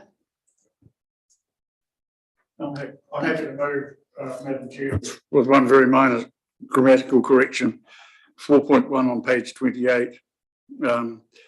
Although happy with the council submission, one elected member raised concerns that the local government steering group may not be as adequately and appropriately representative of local, etc. The word "as" needs to come out. So just with that minor amendment, I would happily move it at adoption. Not a problem. Do I have a seconder? Councillor Thompson, thank you. Right, I'll put that. All in favour, please say aye. And against? That's carried. And we'll move on to the memorandum reports and the people and culture activity report. Mrs. Bailey. Thank you and good morning. There's about 5 points I just want to raise for this activity report, so I'll work through those. Firstly, really delighted to see the building work at the Waitaki Museum and Archive just about nearing completion. We had our staff move back into their office spaces there this week. Very happy to be there, and we'll be focusing on the fit out stage now, which is pretty exciting. And continuing on the good news stories front, we welcomed the community back into the Forrester Gallery on Friday night with the opening of Waitaha, the Art of Peace exhibition. About 75 people there. It was a really nice event and lovely to see it brimming with people again. The team did a great job of putting that together. Library's doing some very cool work on preparing events and activities for Matariki coming up next week as well. So hopefully most people will be able to attend those. And if you've got questions, I'm sure Spain will be able to answer those for you. And also the Opera House was brimming with people recently with the Dairy Conference, which saw about 350 delegates to Oamaru for about 3 days. So whilst we're still struggling to get shows up and running, it's good to see the building coming alive again. And finally, I just want to acknowledge our governance advisor and the sector work that she's been doing recently, and including being asked to be a panelist at the Taituara Governance Professionals Forum, which is really cool. And I said finally, but one more, I also want to acknowledge Casey Linklater, who has resigned her position with the Wahimo Community Board, and just to thank her for her commitment during her time with us on that board as well. Thanks. Thank you, Mrs. Bailey. With that, we might break for morning tea. Sorry to hold everything up, but welcome to join us for a coffee, and we'll be back at 11:45. Thank you.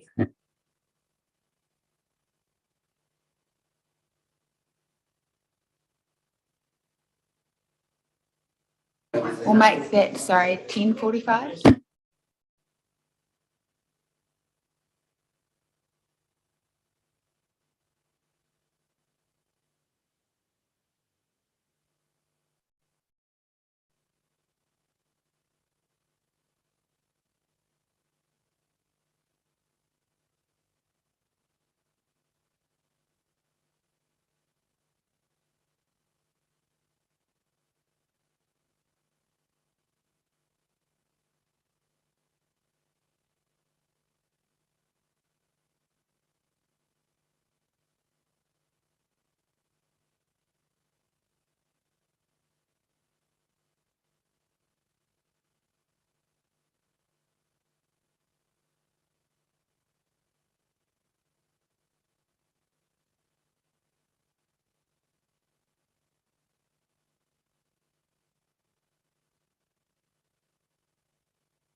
All right, we're off.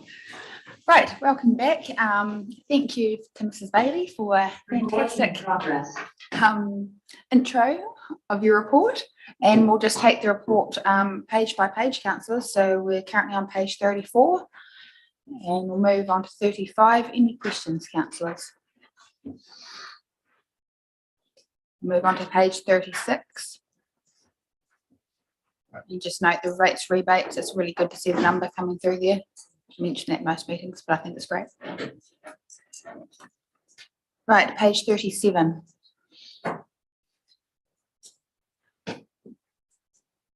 Was that your hand up, Councillor Hopkins? No, sorry. I just wondered on page 37 around the development that's happening for the CRM process being done in-house. Is that something that we could be doing with other councils, or is it something that has to be unique to us? Just interested in some comment on that.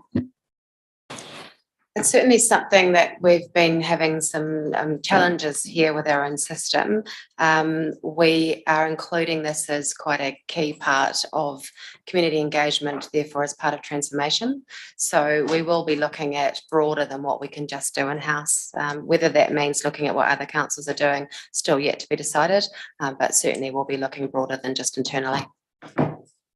Fantastic. Right, anything else on 37? We'll move on to 38. In the library. Councillor Hopkins. Yes, Madam Chair, under enabling safe and healthy communities, second paragraph, promoting heart health, the New Zealand Heart Foundation completed free heart age checks. Just curious to know how many heart age checks were conducted at the Oamaru Library.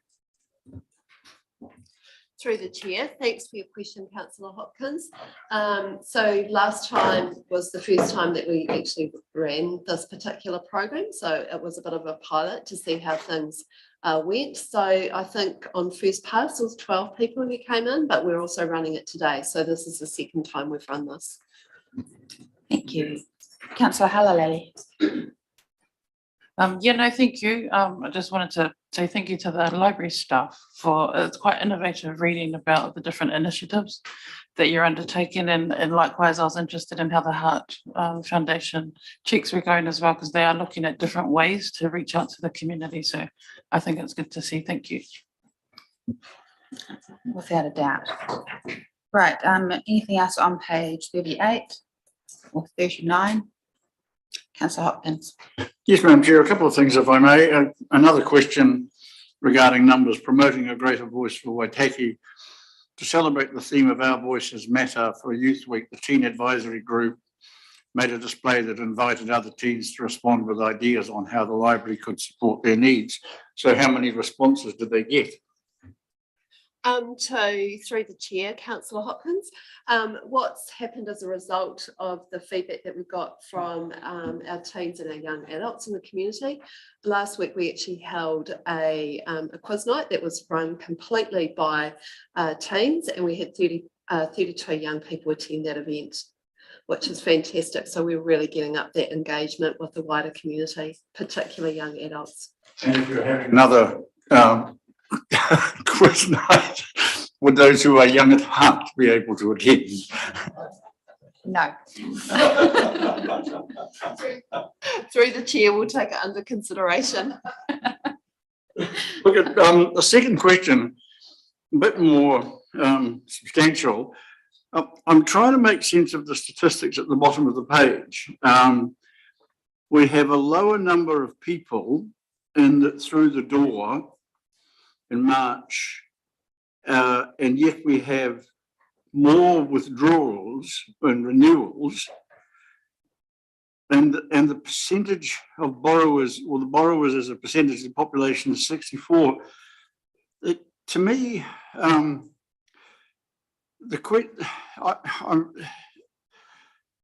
books borrowed may be a percentage, but if the door count's down and the borrowings per visitor are up, then I'm just wondering how we actually calculate that 64% as a percentage of the total population. It just doesn't quite gel statistically. So through the chair, Councillor Hopkins, what we're seeing here is a number of things going on. So firstly, I'd like to just acknowledge that Omicron has had a significant impact on the community, and the community checking themselves as far as coming into public facilities. It definitely has had an impact, so you can see that. But what we also know from our stats, if you have a look at the total number of issues, our online collection is up significantly, so it's up by something like 33%. So when you look at total issues and renewals, it covers everything that the library does. It doesn't just cover books. So we're seeing an uptake in terms of e-audio books and some of our online offerings. So as I said in my report, we are looking at, and consistently we're looking at reviewing those. So that's why you're seeing those somewhat disparate numbers. So even though we're not having the same numbers of people come in, we are seeing that shift. Particularly last month and this month, we're starting to see people come back into the library, which is really fantastic to see, as they perceive there's a less threat from Omicron, from contracting Omicron as a result of being in our facilities. I'm sorry, I'm just trying to tell you this because I think when we had questionnaire from the library itself not that long ago, I have a feeling that 50% of the population said that it used the library once or more than once during the year. So I'm just trying to tell you, I'm trying to work out how we get borrowers as a percentage of the population being 64%. It just seems a bit high to me, that's all. I don't mean to be confrontational, but it just does. No, through the chair. So this is people who are actually members of Waitaki District Libraries across the board. That's all that number reflects. That number's maintained consistently the same throughout this whole period. Right. So it is 64% of the population. It's a question of membership. And to further to add to that, the number of active members, that's a different number. Thank you. Right, anything else on page 39? We'll go on to page 40. I just want to commend the Opera House staff. I've had really good feedback from the Dairy New Zealand conference. 350 delegates in town is massive for us, so it was really good to see that pulled off as well as it was. Right. Any other comments on page 40? Go to 41. 42. Councillor Hopkins. It's a photograph only, and you need to be careful not to make too much of relatively small things. But I noticed with the visitors book that you've shown here a page of, 9 of the 14 persons who have signed that page are out of district. And this conforms with other surveys done anecdotally and by more formal measurement. And I would just flag that as part of the process of transformation, if we can transform funding so that the significant percentage of people who use these facilities from out of district and currently contribute nothing to their upkeep and maintenance, I would be very happy. Comments are noted. Anything else on near future? I think we also have to be realistic that if you're a local, you're less likely to sign a visitor's book than if you're from somewhere else. So, yeah, we need to take that into consideration. It doesn't take away from, how can we, make more revenue potentially from those people. But that's looking at, some of the offering and so on within the shop, and obviously as part of the renovation of the gallery, there'll be a lot more space for a lot more of those sorts of things to be able to be sold to visitors, things that they can easily purchase and take with them on their travels, and or else to be sent to them potentially. So yeah, but yeah, I certainly don't go signing a visitor book when I go into local facilities. We would love to see your comments, Mikuchi.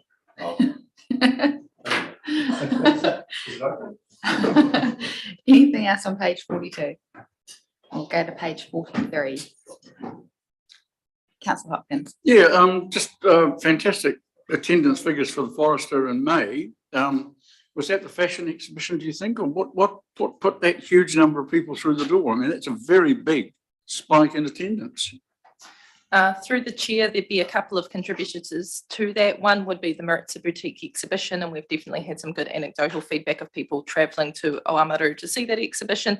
And secondly, that includes about 600 school visits, which have been part of the Earth Court and Stones collaboration with the Geopark, which saw a mix of secondary schools, primary schools, and one early education group come through the gallery. Some of those figures, I think, will also be captured in our June numbers when we've got those completed. Thank you. And I think the Welcome Back campaign across a number of our venues has been really successful. I know I attended an Opera House one, and it was really good to see it full. Anything else, councillors, up to page 47? It is just really a general commentary, just thanking staff for everything that they are doing in these different areas. Different amounts of engagement and so on, but for Chloe at the gallery, the great exhibitions that we've got on at the moment, the work that's going on in the museum, and the openness that you've had with media and others going through and getting that publicised. Jenny at the library with the different initiatives that you're doing, it's really good stuff that's happening in there, and obviously for the Opera House point of view as well, the really positive things that are happening.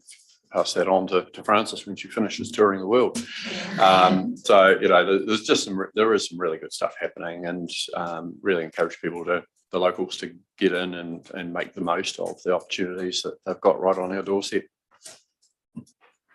Definitely.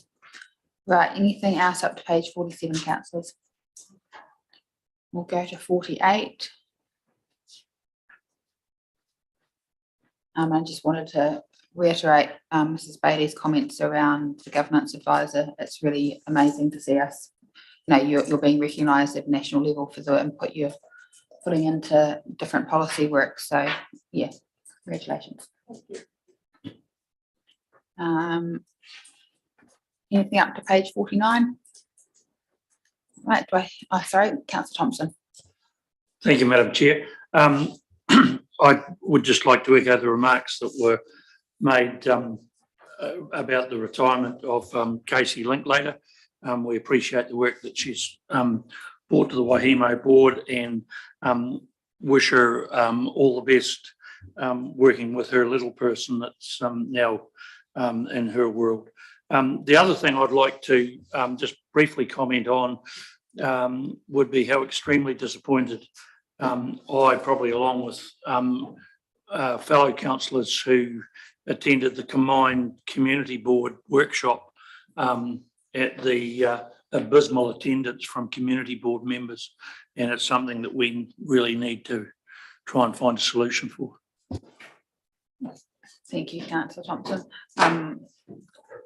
I'd like to move a minute of appreciation for the work of Mrs. Linklater or Ms. Linklater. Just wondered if you'd be interested in seconding that. Thank you. Any comments on that? Right, Mayor Kircher. Yeah, it's a shame to have that resignation happen, but things have gotten very busy in her world, as Councillor Thompson's referred to.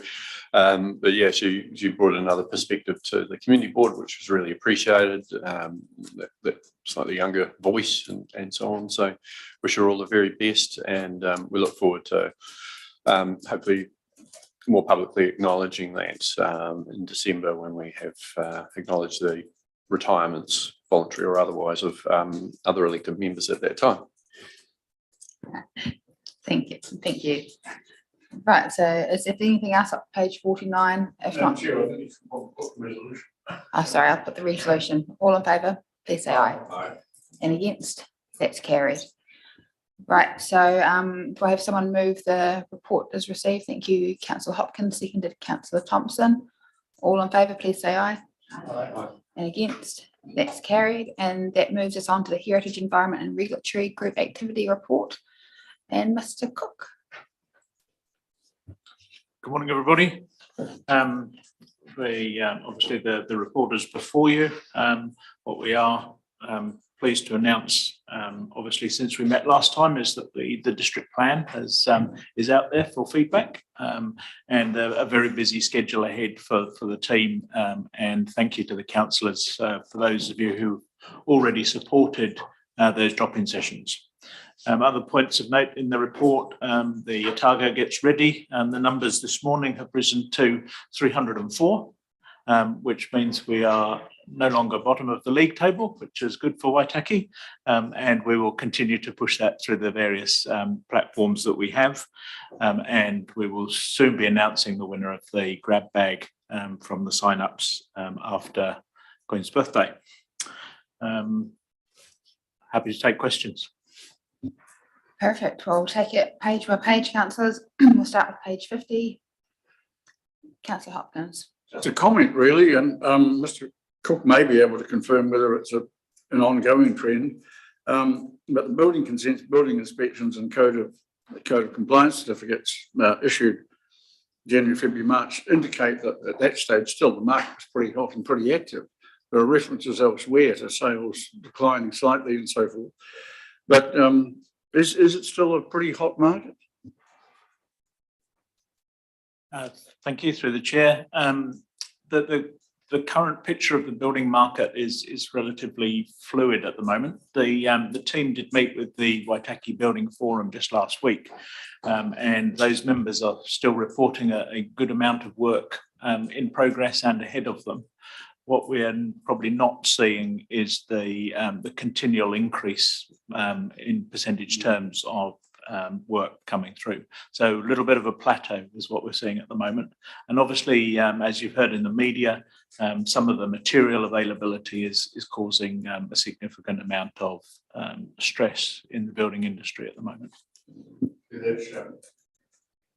That shows on page 52, doesn't it, with the decline in consents, inspections and resource consents as well. Right, anything else up to page 52, councillors? Go 53. 54. 55. 56. Just want to acknowledge this, how well the responsible cat ownership work has been going, and it's really good to see the numbers coming through. I think the proactive stance we've taken on that has paid off. Anything else up to page 56, councillors? 57, councillor Hopkins. Thank you, Madam Chair. Yeah, education and employment. The tertiary education youth guarantee provision led by the YMCA South and Mid Canterbury. This is for youth between 16 and 19 years of age who've not achieved NCEA level 1 and 2 skills. This was launched in Oamaru on the 2nd of May. How many people have got involved with that, please? And what are the outcomes to date? I can't answer that today, so I'm happy to come back and give you those numbers. Councillor Haley. Thank you for organising the Rob Vale Family Harm workshops. I think they're a really good opportunity for those working in that sector to gain some professional development, and it was free for them. So my staff, with my other hat, I really appreciated it. So thank you. Fantastic. Right. Anything else up to page 58, councillors? Councillor Haley. Just a quick comment under the activities section. Just wanted to thank you, Helen, and the team for supporting the network meetings with the COVID welfare agencies working in that space. I noticed you hadn't put it in there, but you've been playing an important role in there. And I know our organisation, with your support, have supported over 1,700 people suffering from COVID and delivered over 500 food parcels. So I think that just needs to be acknowledged. Thank you. Well done, that's amazing. Right, anything else up to page 59? 60. Councillor Hopkins. Yeah, look, it's from 59 onwards, 59 right through to 62, and I won't go through them all, but there are a very notable number of subdivisions, 5 lot, 3 lot, 2 lot, more, in the rural general zone. And I'm just wondering if Mr. Cook can give us more information. I mean, does this point to, small settlements or residential builds in the rural general zone prior to the plan? What's afoot here? Can any light be shed on this, please?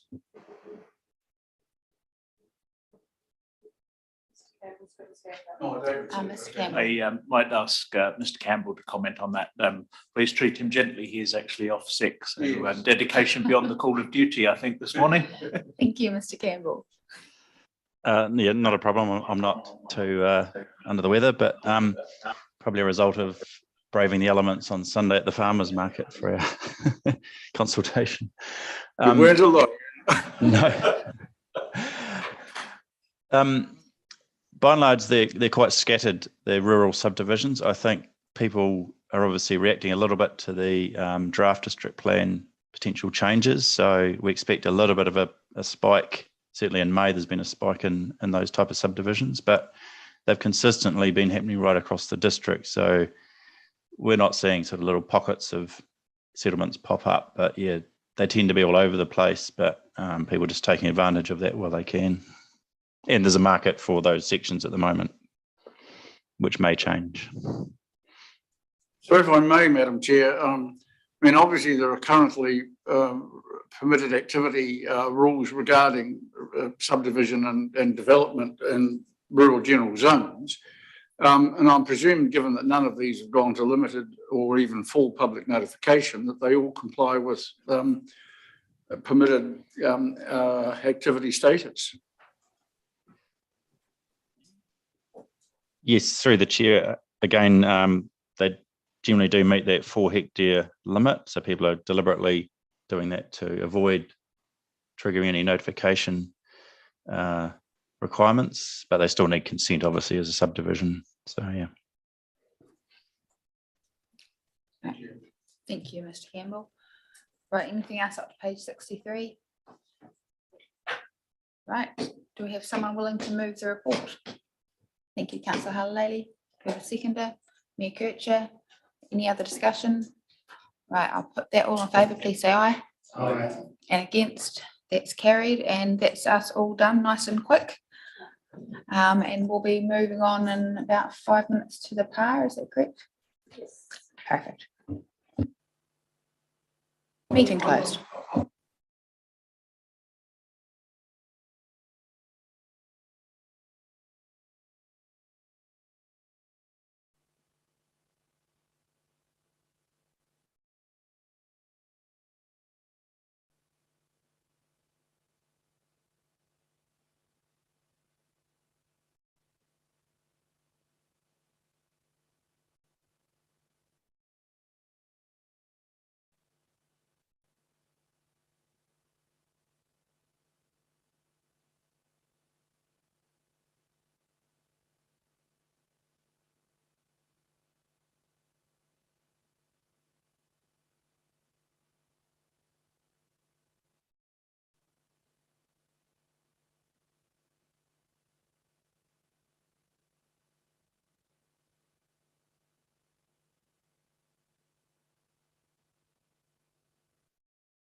Right, welcome everybody in the chamber and online to the Performance Audit and Risk Committee meeting on the 14th of June. So the first thing to do is call for apologies. We'll have one apology from Councillor Guy Percival. There's another matter to attend. No other. Yep, moved. Mayor Kircher, seconded Councillor Hello, Lally. All in favour, please say aye. Against, see that carried. Declarations of interest. No declarations of interest to be made. No, thank you. So moving on. Now, confirmation of previous meeting minutes. There were 2 minutes there. One of them is normal meeting, public meeting minutes. One is the PE minutes. Can I ask any members if they have anything to raise in the PE minutes? If not, we'll just pass and we'll approve them both in the normal course of the meeting. So, all right, no one wishes to raise anything. So the minutes of the meeting held on the 10th of May. Page 6. Any? Mr. Chair. Yes, Councillor Hopkins. I suggest 3 changes. On page 8, second paragraph, Group Manager Paul Hope highlighted the increased costs highlighted in the report. I think the second highlighted could go. Down at the bottom of the page, under valuations, there's a space between the word depreciation and then it was noted. Now, it was noted that each of the 3 different asset categories was identified for reassessment each year on a rotating basis. However, if one of the other 2 also showed a significant difference in valuation, then that had to be done as well as the nominated category. I found that second sentence, I had to read it 3 or 4 times, and I would have thought it might have been clearer if it read, then that had to be reassessed, also reassessed, as well as the nominated category, because I think that's what it means. And finally, on the next page, constant escalation, at the very top of it, constant escalation and the valuation of infrastructure because of its ability to impose. So I would suggest we adopt the minutes with those changes. Yeah, thank you, Councillor Hopkins. The comment regarding the, I just find the right line again, the revaluations, 3 years. So there are 3 different asset classes and they have to be revalued one every 3rd year in turn. So but if there is an assessment on each year of each of the 3 classes, and if one class has risen, then it also needs to be revalued. So I found that line to be quite clear. Anybody else have any problem in that? And that's the middle of the last paragraph on page 8. It was noted that each of the 3 different assets was identified for assessment each year. Yeah. Showed a significant difference in valuation. Perhaps Mr. Hope's new comment, it's not a significant difference in valuation, it's really just an assessment is done, isn't it, to see whether the values have changed to a marked extent. Yeah, that's correct. So we have to do a fair value assessment. If that fair value assessment identifies a potentially material difference, then it's a negotiation with audit about whether a full revaluation needs to occur. I'm suggesting, Mr. Chair, that the word done in the second sentence be replaced with the word reassessed. Then that had to be reassessed as well. Yeah, thank you. Yeah, no, the word done probably doesn't explain it very well. So perhaps, yes, if we can change that word to but then had to be revalued is the word, had to be revalued. So that word, yep. What line is it, Mr. Chair? It is 1, 2, 3, 4, 5 lines up, 6th line up from the bottom of page 8. If one of the other 2 also showed a significant difference in valuation, then that had to be revalued as well. So the word done to be replaced with revalued.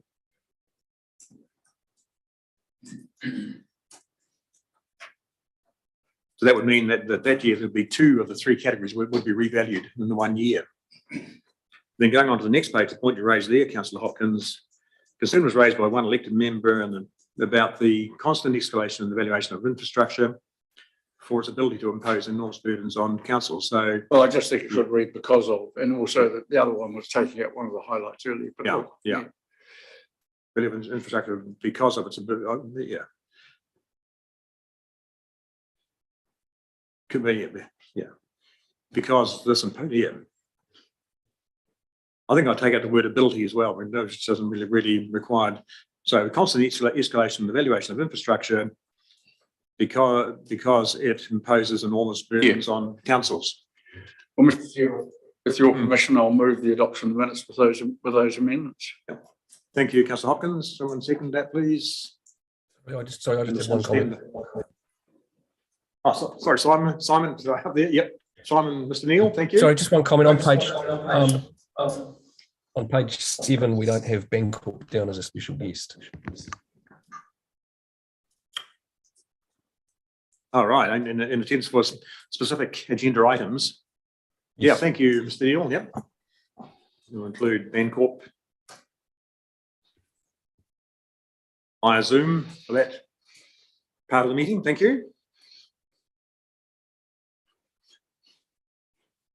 So with that addition and the 3 changes in wording, moved Councillor Hopkins, seconded. You seconded. Yeah, Councillor Halalabi. All in favour, please say aye. Against, we'll declare that carried. So, skip the page, where are we? So then on to 7.1 on page 31. I'll move that. Yeah, moved Mayor Kircher, minutes of the PE meeting on the 10th of May. Seconder, please. Seconder, Councillor Hopkins. No comments from anybody? Yeah. Yeah. Right, all in favour, please say aye. Against? We'll declare that carried. Right. Decision reports 4.1, the Treasury strategy on page 14.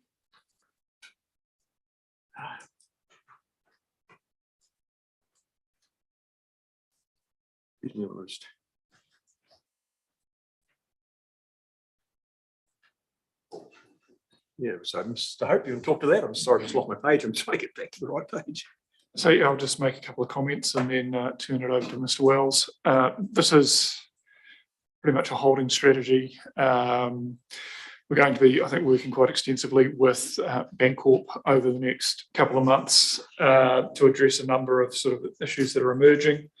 One is the item that Mr. Neil raised at the last meeting in terms of getting a good match between the maturity of our investments and our borrowing. So we'll start working on that. The second is there's some potential changes in the investments we have with the community organisation, so we'll need to reflect those. That will be an item that will be considered at the next council meeting. The third is potential changes in the free water space and starting to accommodate those in terms of, I think, getting greater clarity between our external borrowing and its relationship to the amount of debt we have in the Three Waters activity. And just the last, as noted in the summary, the changing interest rates in a reasonably volatile environment and whether we need to put in place any protections for council that we haven't really needed to consider in the past. So yeah, there's a number of items that we're just going to work through Bancorp, which have been very helpful in the past, just in terms of our investments, but more particularly the structure of the borrowing we have with the local government funding agency. I'm not sure if Mr. Wells wants to add anything else, or we just turn over to questions. All right, thank you, Mr. Hope. So perhaps we can just go to the report and work our way through it and ask questions on the way through, members, if you wish to. So page 14 is just the recommendations. We'll come back to those. Mr. Chair. Yeah, Councillor Hopkins. Yeah, perhaps I'll pose the question now. I would have thought that, well, I'm wondering whether the committee would consider a sixth bullet point, after investing funds considered surplus to immediate requirements based on current forecasts to best advantage to maximise returns. I would have thought that since we said we want to do it to the best advantage to maximise returns, that perhaps we should put a bit of effort into bullet point number 6, identifying maximum return options. Because, well, if we're going to have maximum returns, what are they going to be? So it might be fruitful to have a bit of thought about that. So I'm simply posing the question, would other members of the committee actually see that as an additional valuable bullet point to add? I saw the mayor smiling. I don't know whether that was in agreement or disbelief. Yeah.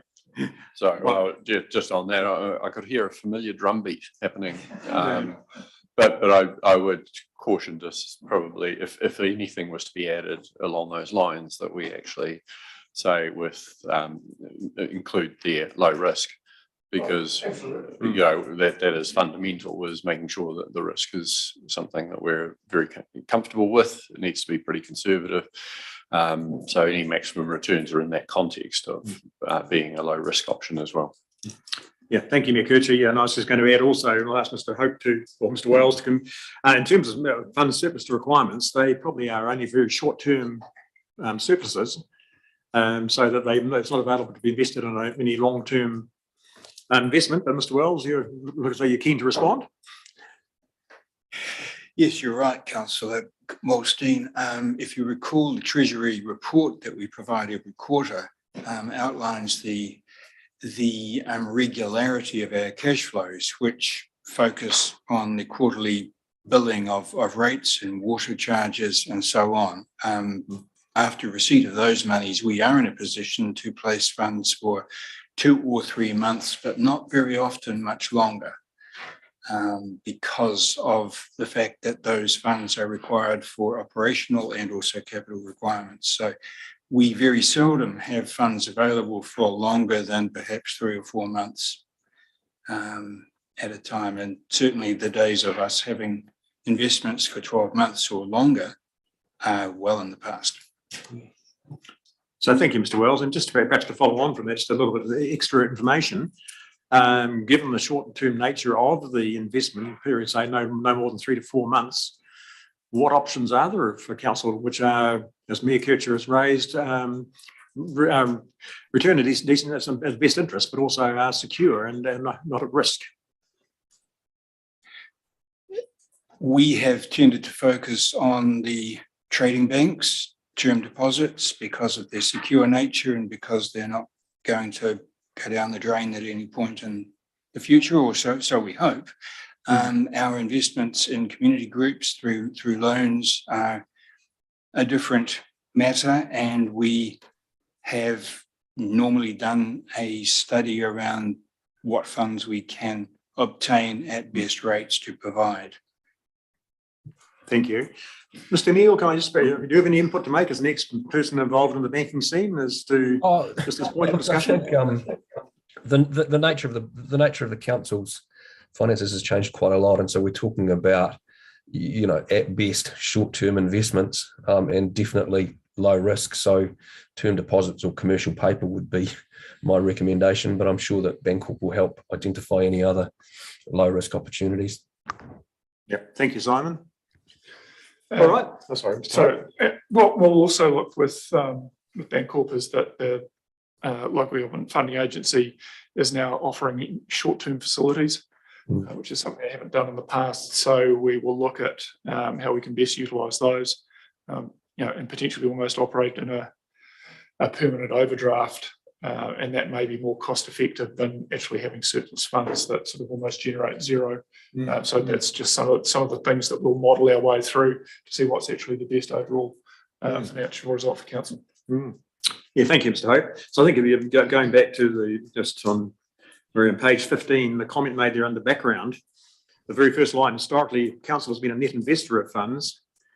And then the last line of that paragraph now is that council has now become a borrower. So yeah, times have changed. So perhaps just go through the report. Mayor Kircher. Sorry, I was going to jump to the to moving the recommendations, but I'd just say that we're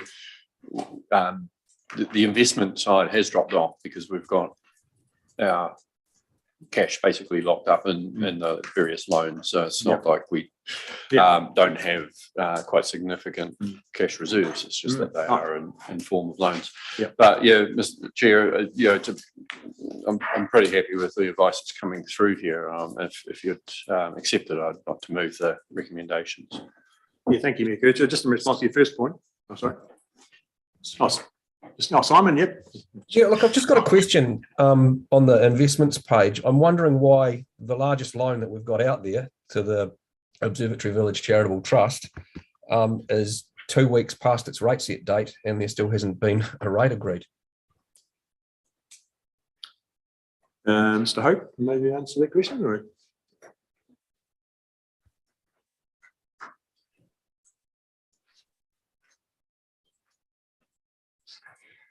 Sorry, I just took a minute to find the sentence. Yeah, we're still in the process of redocumenting that agreement, and that will be in place. So, yeah, including some tweaks to the interest rate reset mechanism, and that will go to a paper that will be going to the council meeting at the end of this month. So that's why that hasn't been done for this loan. Is it an undocumented loan at the moment? No, the loan's documented. All we've done is just haven't reset the interest rate. So the loans are all documented, but we're just looking to refresh the documentation. And part of that will be reassessing how, particularly the term of the offering and how we set the interest rate. So no, it's documented at the moment. We're just looking to refresh it. It was that the loan, the rate gets set, but doesn't take effect until the 1st of July. So we have a rate that is set at the moment. So it's all fine. It's just going to be a month later than usual. Right, thank you, Mr. Hope. And just to expand on Mayor Kircher's comment, if you look at page 16 of our report, the current situation investments, there's a list there of the investments made by council, showing that council in fact is a net investor, but is also borrowing money on the other side from the local government funding authority.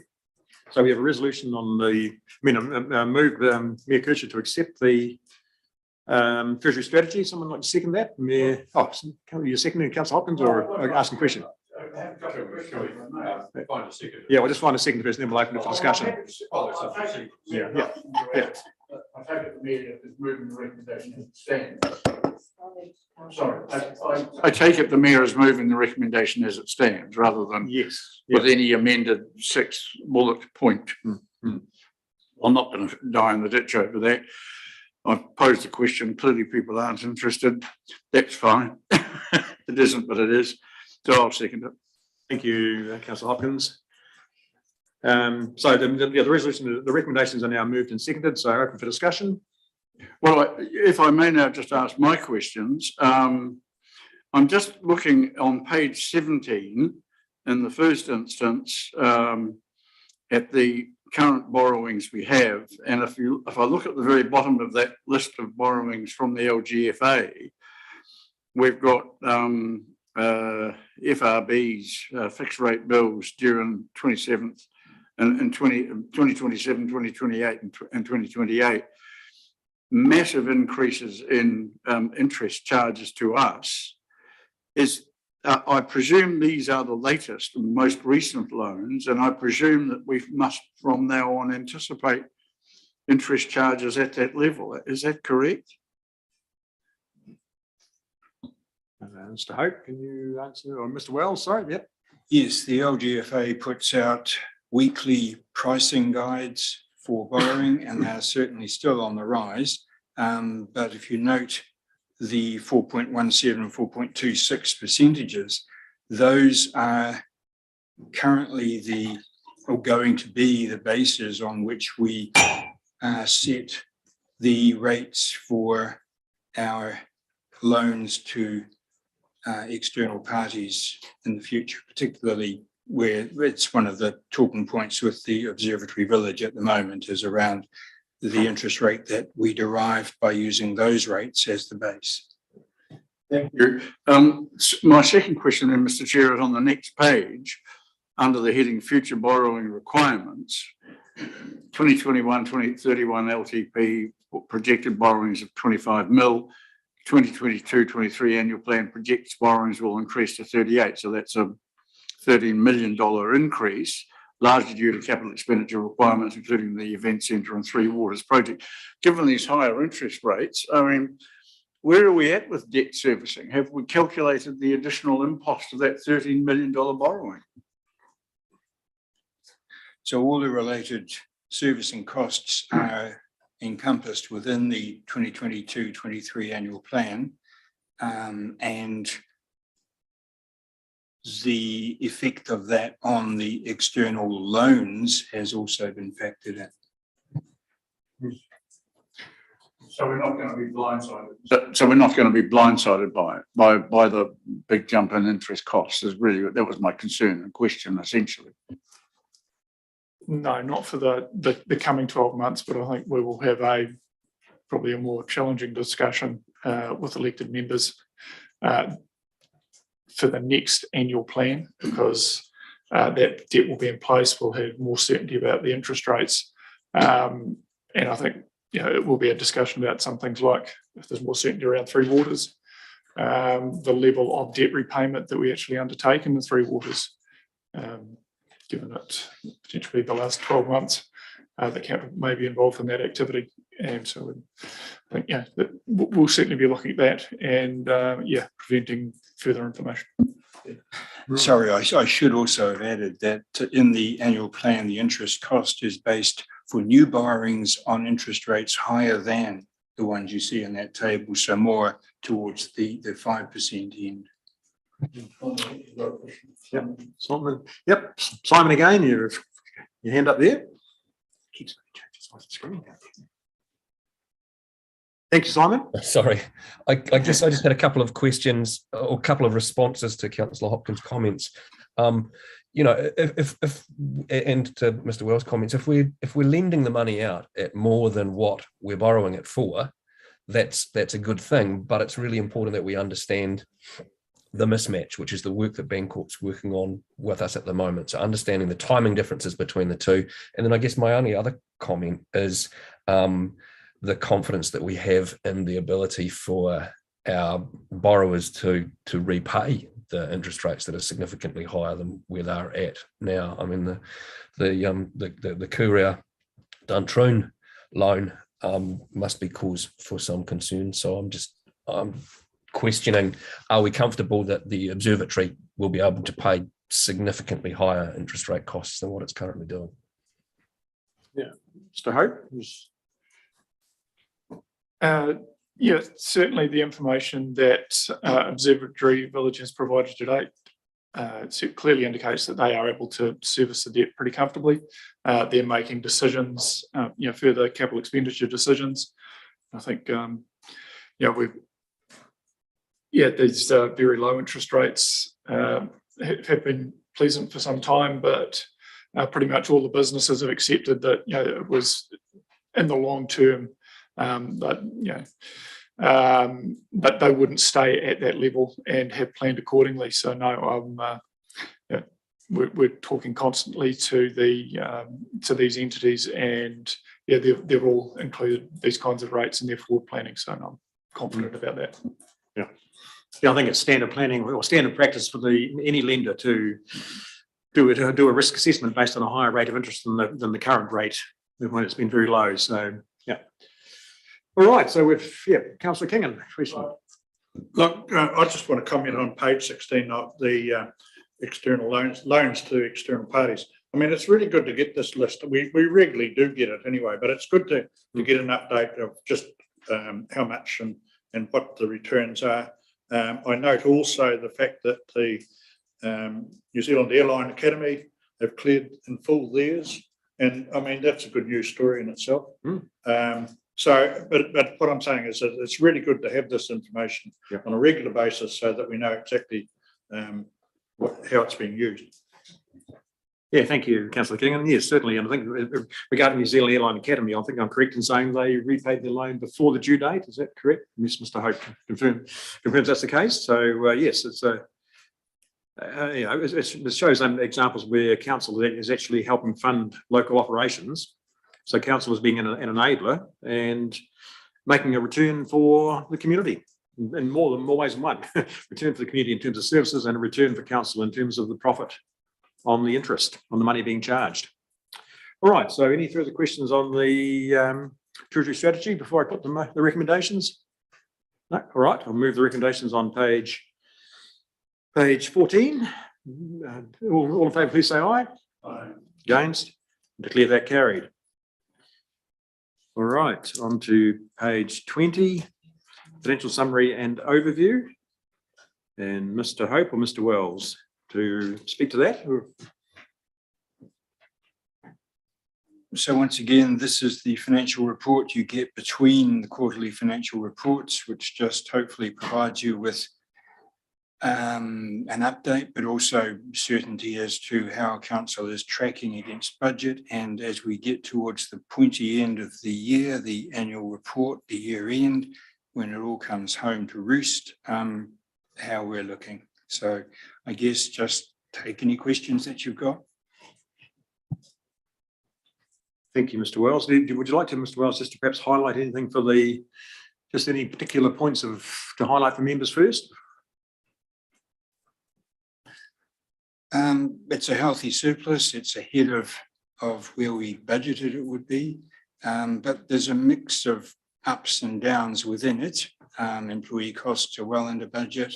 Grant revenue is also under budget, but that's related to the underspend that we also report in capital projects for roading and Three Waters, both of which are reliant to an extent on external funding at this point, roading through NZTA Waka and Three Waters through the tranche 1 funding that we're holding until we spend it. Yeah, and again, just before anyone jumps in, property, plant and equipment is about 100 million over budget, and that's all of the revaluation of Three Waters in June of last year. We still haven't booked the revaluation of property in terms of land and buildings, parks and reserves and the airport. We're still working through that with Aon. That's budgeted to be a gain of 7 or 8 million off the top of my head. But where we go? Yeah, thank you, Mr. Wells. Just a quick question. Which one of those was to be done this year and which one has been brought forward? Which category of valuation? So this year's valuation as scheduled is for property and parks and reserves and the airport. At this point, we hope not to have to bring any revaluations forward. The big concern perhaps would be around the roading, where the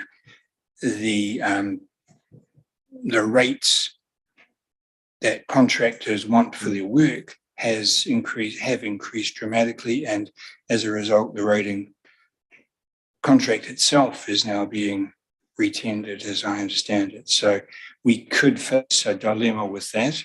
We'll if anything transpires, we will take it to audit and get their view, and then we will determine how we're going to proceed with it. Thank you, Mr. Wells. Mr. Neal has a question. Simon? It was just on Parks and Rec capex and why it's only 20% of budget spend.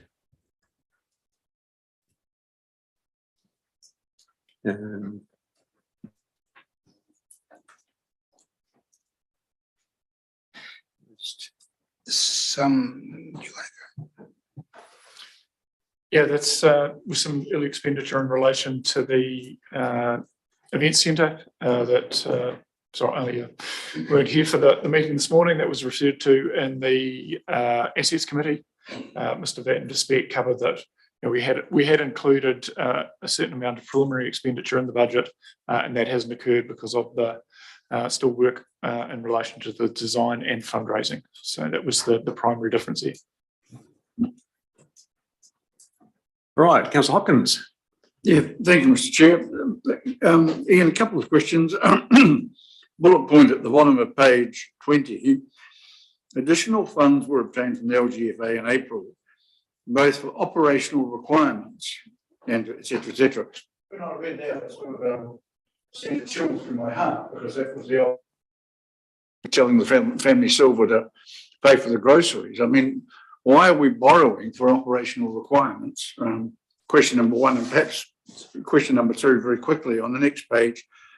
Under expenditure, professional services,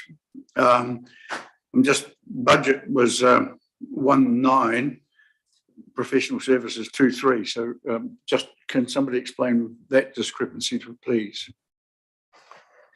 First things first, the additional funds were obtained for operational requirements and to support the increase in loans to other entities. Now, the reason we had to go to the LGFA was because of the restructuring of the loan to the Observatory Village and the health company.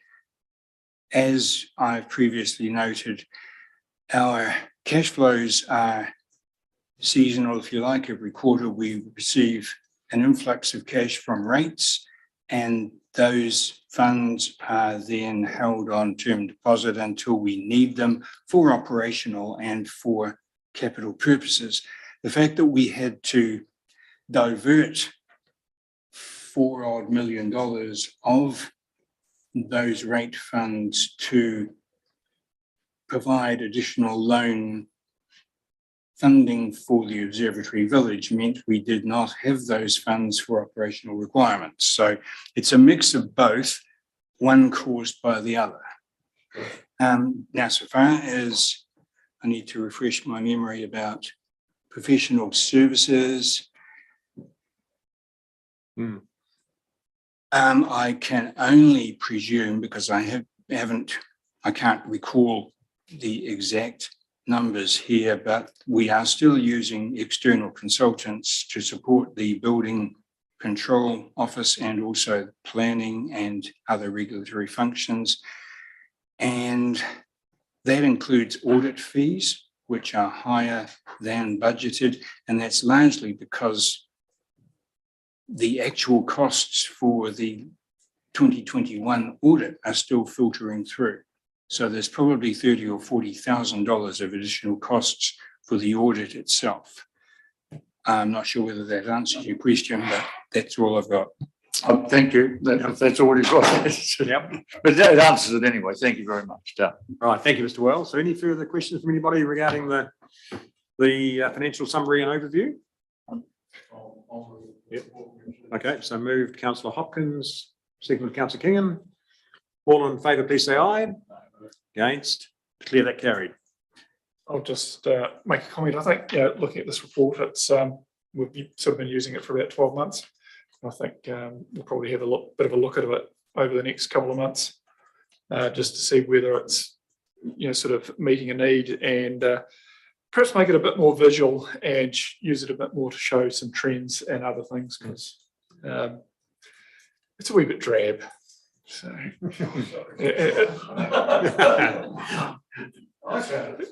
talked to Mr. Wells about that, but looking at some of the graphics that some of the other reporting is using, I think we could supplement this without diluting the numbers, but add a bit of improved its impact. Images of Scrooge McDuck. Yeah, I was just going to say, what do you expect from an accountant? Dull and drab. Being an ex-accountant myself. No, I just think there's a lot of information on one page there, so perhaps they could be made a bit more easy to understand. So thank you for that comment, Mr. Hope. All right, on to the next one, 5.2, Information Services Group Activity Report. So, Mr. Joa, anybody want to make any further comments to this report? Yeah, so, yes, Mr. Chow's online. Well, welcome, Bill. Thank you. Sorry, I've got a flu, so I've been working from home.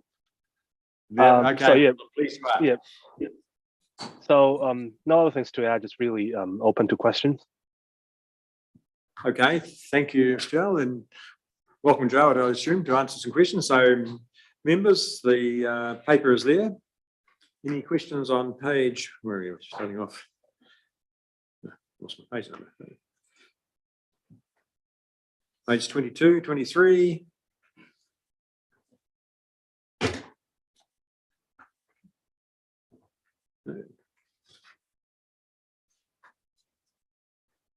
Two, 23, 24, digital workplace.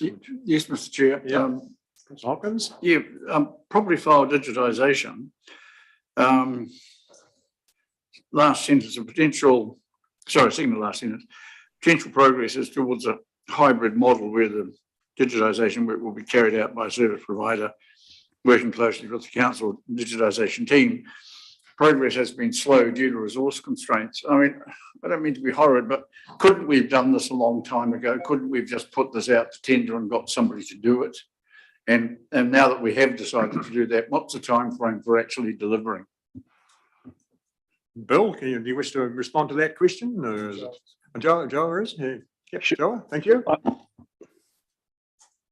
I'll start and I'll get Joe to add some more information.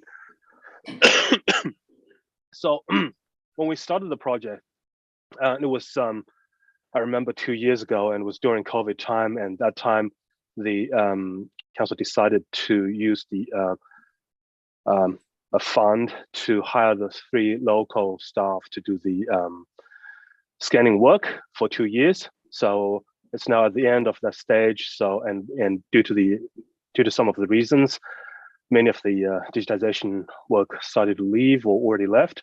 So that's why we decided this is a good time to review how we do things. And then we propose we go with a hybrid approach.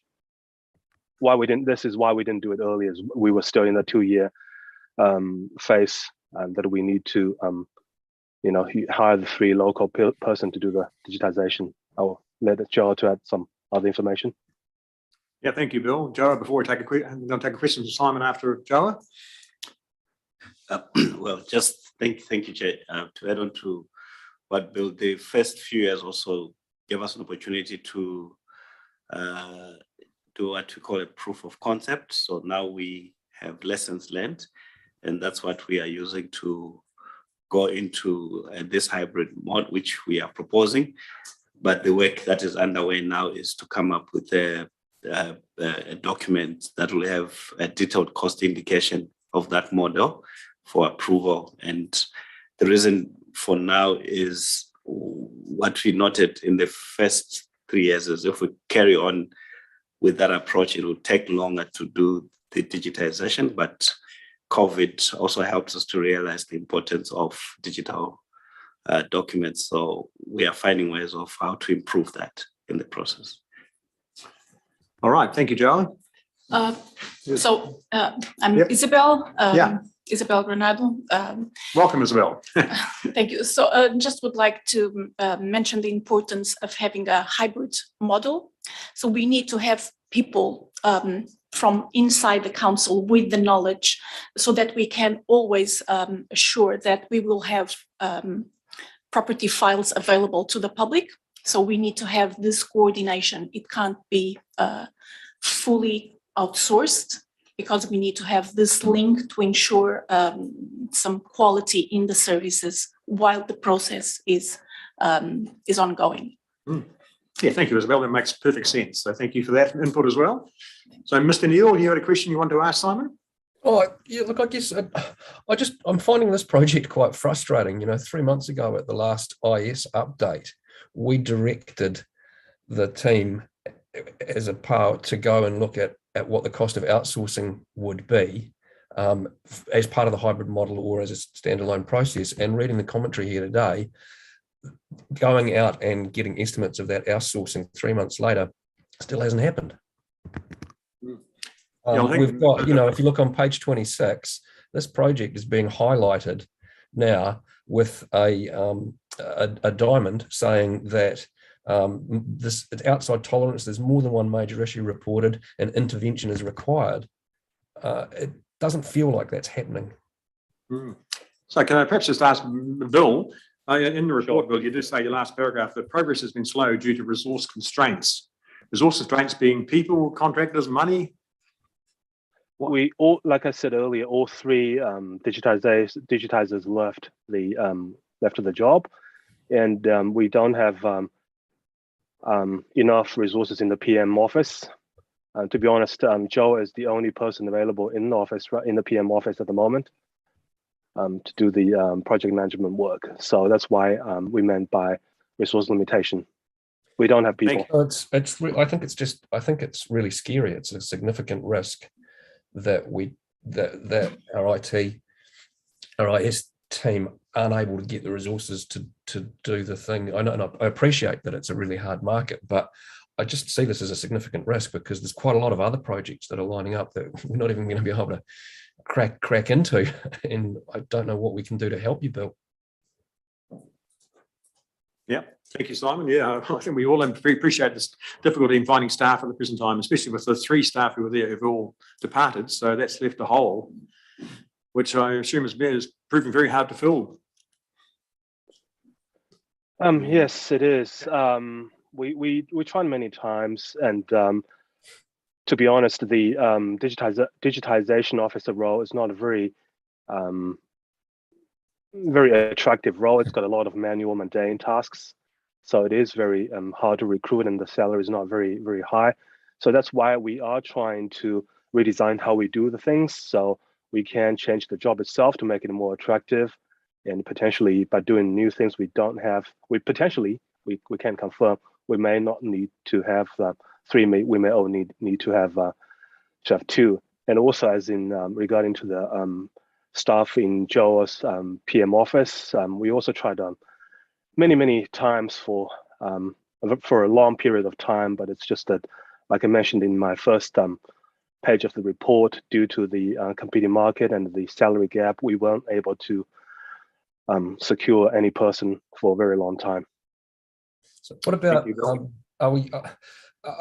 what about getting kids in the university holidays to help with digitalization, or is there any ability for in this new kind of post-COVID world, are we able to attract people that could work remotely if we're having difficulty attracting people to come and live in Oamaru and work in IS? I think we have to start thinking outside the box, because you guys are talking about, creating an agile and digital function, and digitalization and information systems are so important to the council. I worry that we need to start thinking outside the box about how we resource things. Yep. Thank you for acknowledging that IT and digital is so important. Simon, yes, we have tried different ways, and we are allowing people to work remotely at the moment. And to be honest, when we hire people, we basically do not, we care mostly about people's ability to do work rather than the location. Rather than the physical location. Still, there's I think the biggest gap is the salary at the moment, and also we are trying new things. So, for example, by hiring like more junior person, I mentioned that last time, by hiring more of the project coordinators and junior person in other areas like Isabel and the Scots area, because we just couldn't find those higher level, more skilled person we need. So. Yeah, that's what we relied on, just junior person, but that still require a lot of time and attention for the more senior person to train them up. But it's better not to have the person, I guess, in the longer term. And also another thing we tried, or have been discussing, is we have been trying to get the contract PMs. That's something we're exploring at the moment. So, for example, for a few projects. In the pipeline, we are thinking of getting the contract project managers to do the project management work. But that could work, but it also creates a few issues. One is that they are very expensive. They're charged, like say, by the hourly rate, very expensive. And the second is that they do not have any internal or the organizational knowledge. So, when we talk about the digital project implementation, a big part of it is the change management.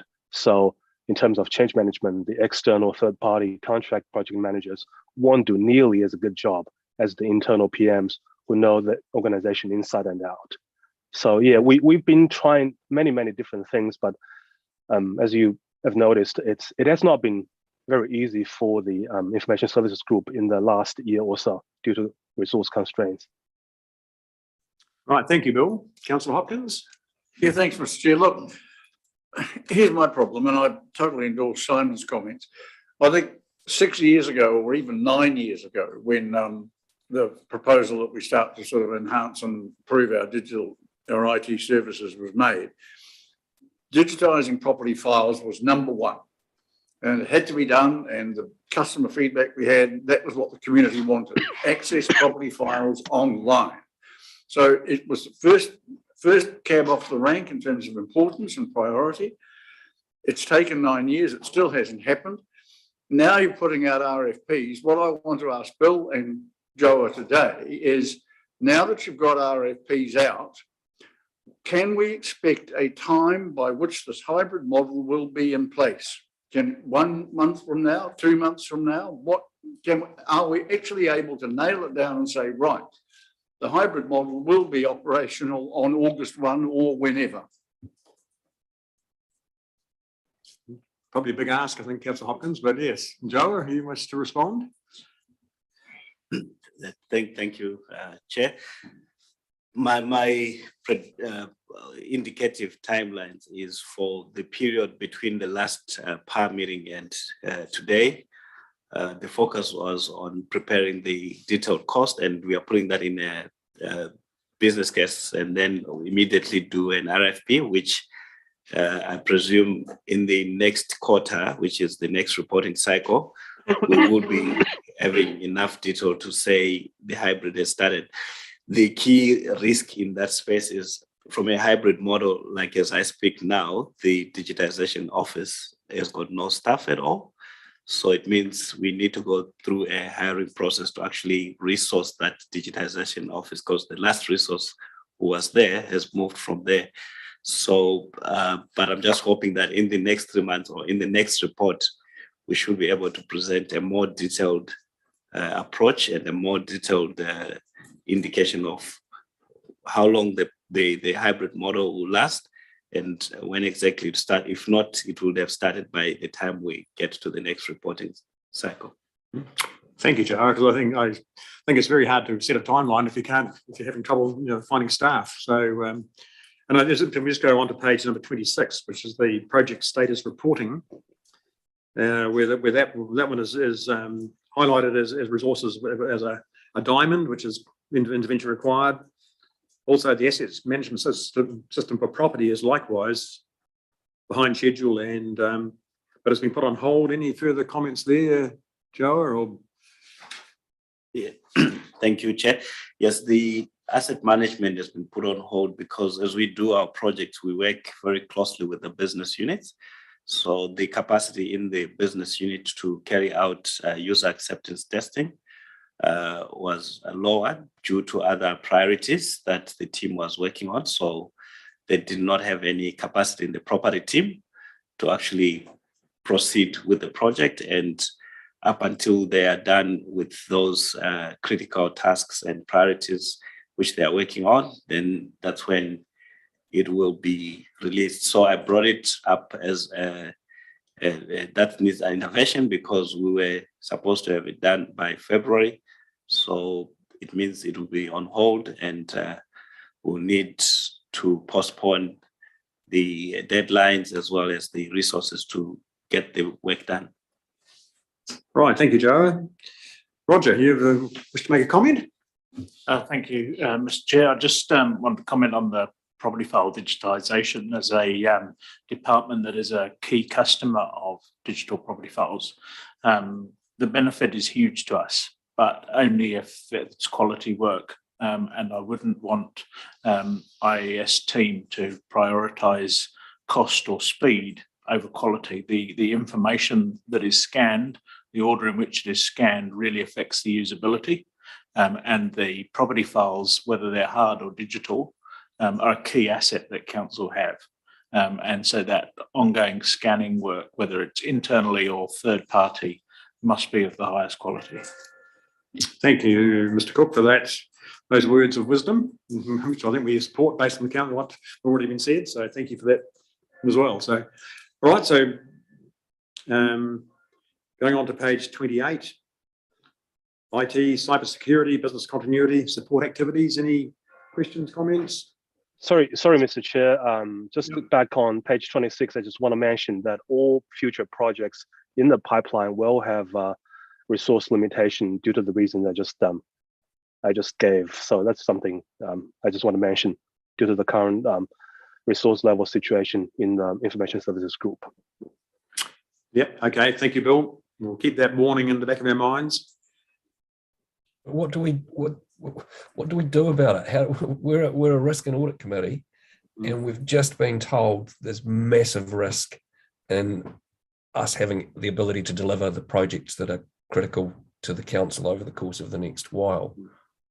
What action can we take from this to help Bill and the team try and work on some workable solutions? Well, can I just perhaps, Bill or Roger, perhaps in terms of property file digitisation, it's a process which is taking longer than intended, but the information is still there, still at council. So it's not a risk in terms of a risk. It's a facility, if you like, which is not available to your team, Roger, when you do when you have a property consent. So what is there a risk to the council processes by the not being digitised as per the original timeline? Thank you, Mr. Chair. I would say our risk is primarily around the ability to realise efficiencies through the rest of the business and the quality of the service that is eventually available to the consumer. You are correct. A digital file versus a hard copy file, we can use either in our processes. And as I said earlier, a digital file that is poorly scanned or poorly encoded is a lot worse to us than a hard copy file. But it's about the realisation of other benefits. I would also like to add that in terms of helping Bill and his team with resourcing, it is a matter that comes up regularly at the executive team meetings around how we fill some of these vacancies, both in Bill's area and in other parts of council.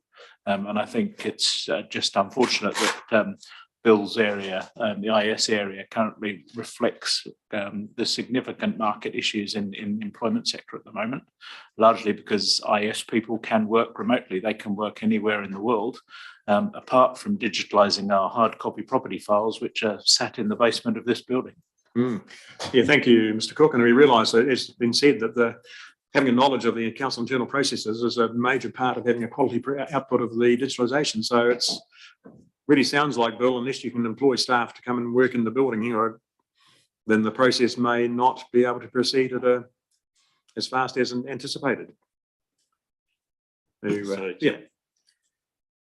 Right, Councillor. Oh, sorry, Joe. Yeah, so I just want to add to the significant risk that probably the committee needs to discuss. The risk not only sits with us attracting new talent to the organization, we're actually at a bigger risk of losing the talent that we have within IS. And what we have learned so far is we've lost staff, say, going to other units in council. And the key attracting factor there is they get better rewards in those other units. And it's a reality that the market that we are dealing with has significantly shifted, such that even the resources that we have in the team are at risk of leaving because the market has shifted. So it's just something that needs to be looked at holistically to say the biggest risk is how do we retain and attract staff in the existing market where, even the remunerations that we put forward to the IS staff is far, far much lower than entry-level staff in IS in other areas. So that's what we just need to take into consideration as part of the resolution to that. All right, thank you, Joe, for those sobering comments. I think it's something that we councillors cannot control, but I think the executive leadership team need to have very clear thoughts about. Councillor Harlalani, you had a comment, Harla? Yeah, no, I just wanted to support the IS team because it feels like you're struggling, but you're also frustrated in terms of your inability to progress a lot of the work program that you have.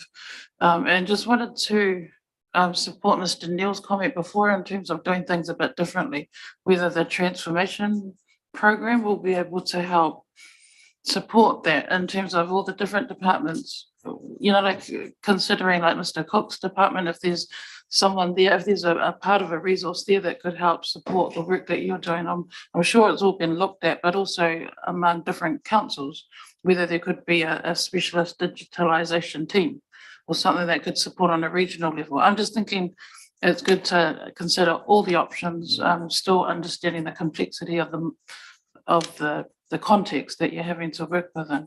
But I guess as governors, we're signalling that we hear you and we're looking at different ways to try and support you. But I think we do need to think differently about it and not just kind of thinking in silos within our own kind of council teams, departments, but also utilising support from other councils, whether that's a possibility, I'm not sure. Yeah, thank you, Hannah. And yeah, I think Simon, you made a very good point about council employing, well, perhaps the senior high school students or university students in the holidays. But then, as Joa made the comment, it's about the amount of training oversight required for those staff. So balance of where the benefit lies. So all right, so that was page 26, the chart, and no further questions on that. Sorry, can I just make I mean, as Mr. Neil raised the issue about, this is a risk and this is the Performance Audit and Risk Committee.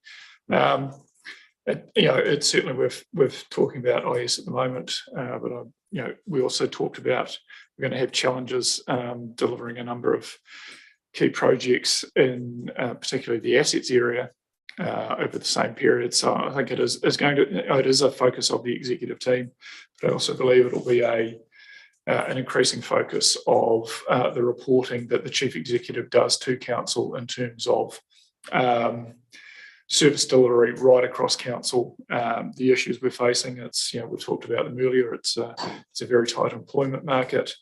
We have relied heavily, as a country on labour coming from overseas, materials coming overseas. So that's, I don't think, going to change anytime soon.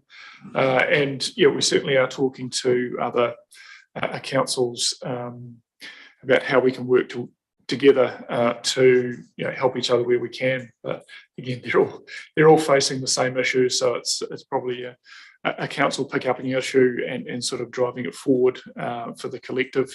And that's where it is a benefit of having both connections into Otago and Canterbury. So there's a wider pool that we can draw upon in terms of trying to come up with some collective solutions. So yeah, it is a focus of the executive team, and I think it will become more prominent in the reporting that the chief executive does. So we'll talk to him about that after this meeting. Yep, thank you, Mr. Hope.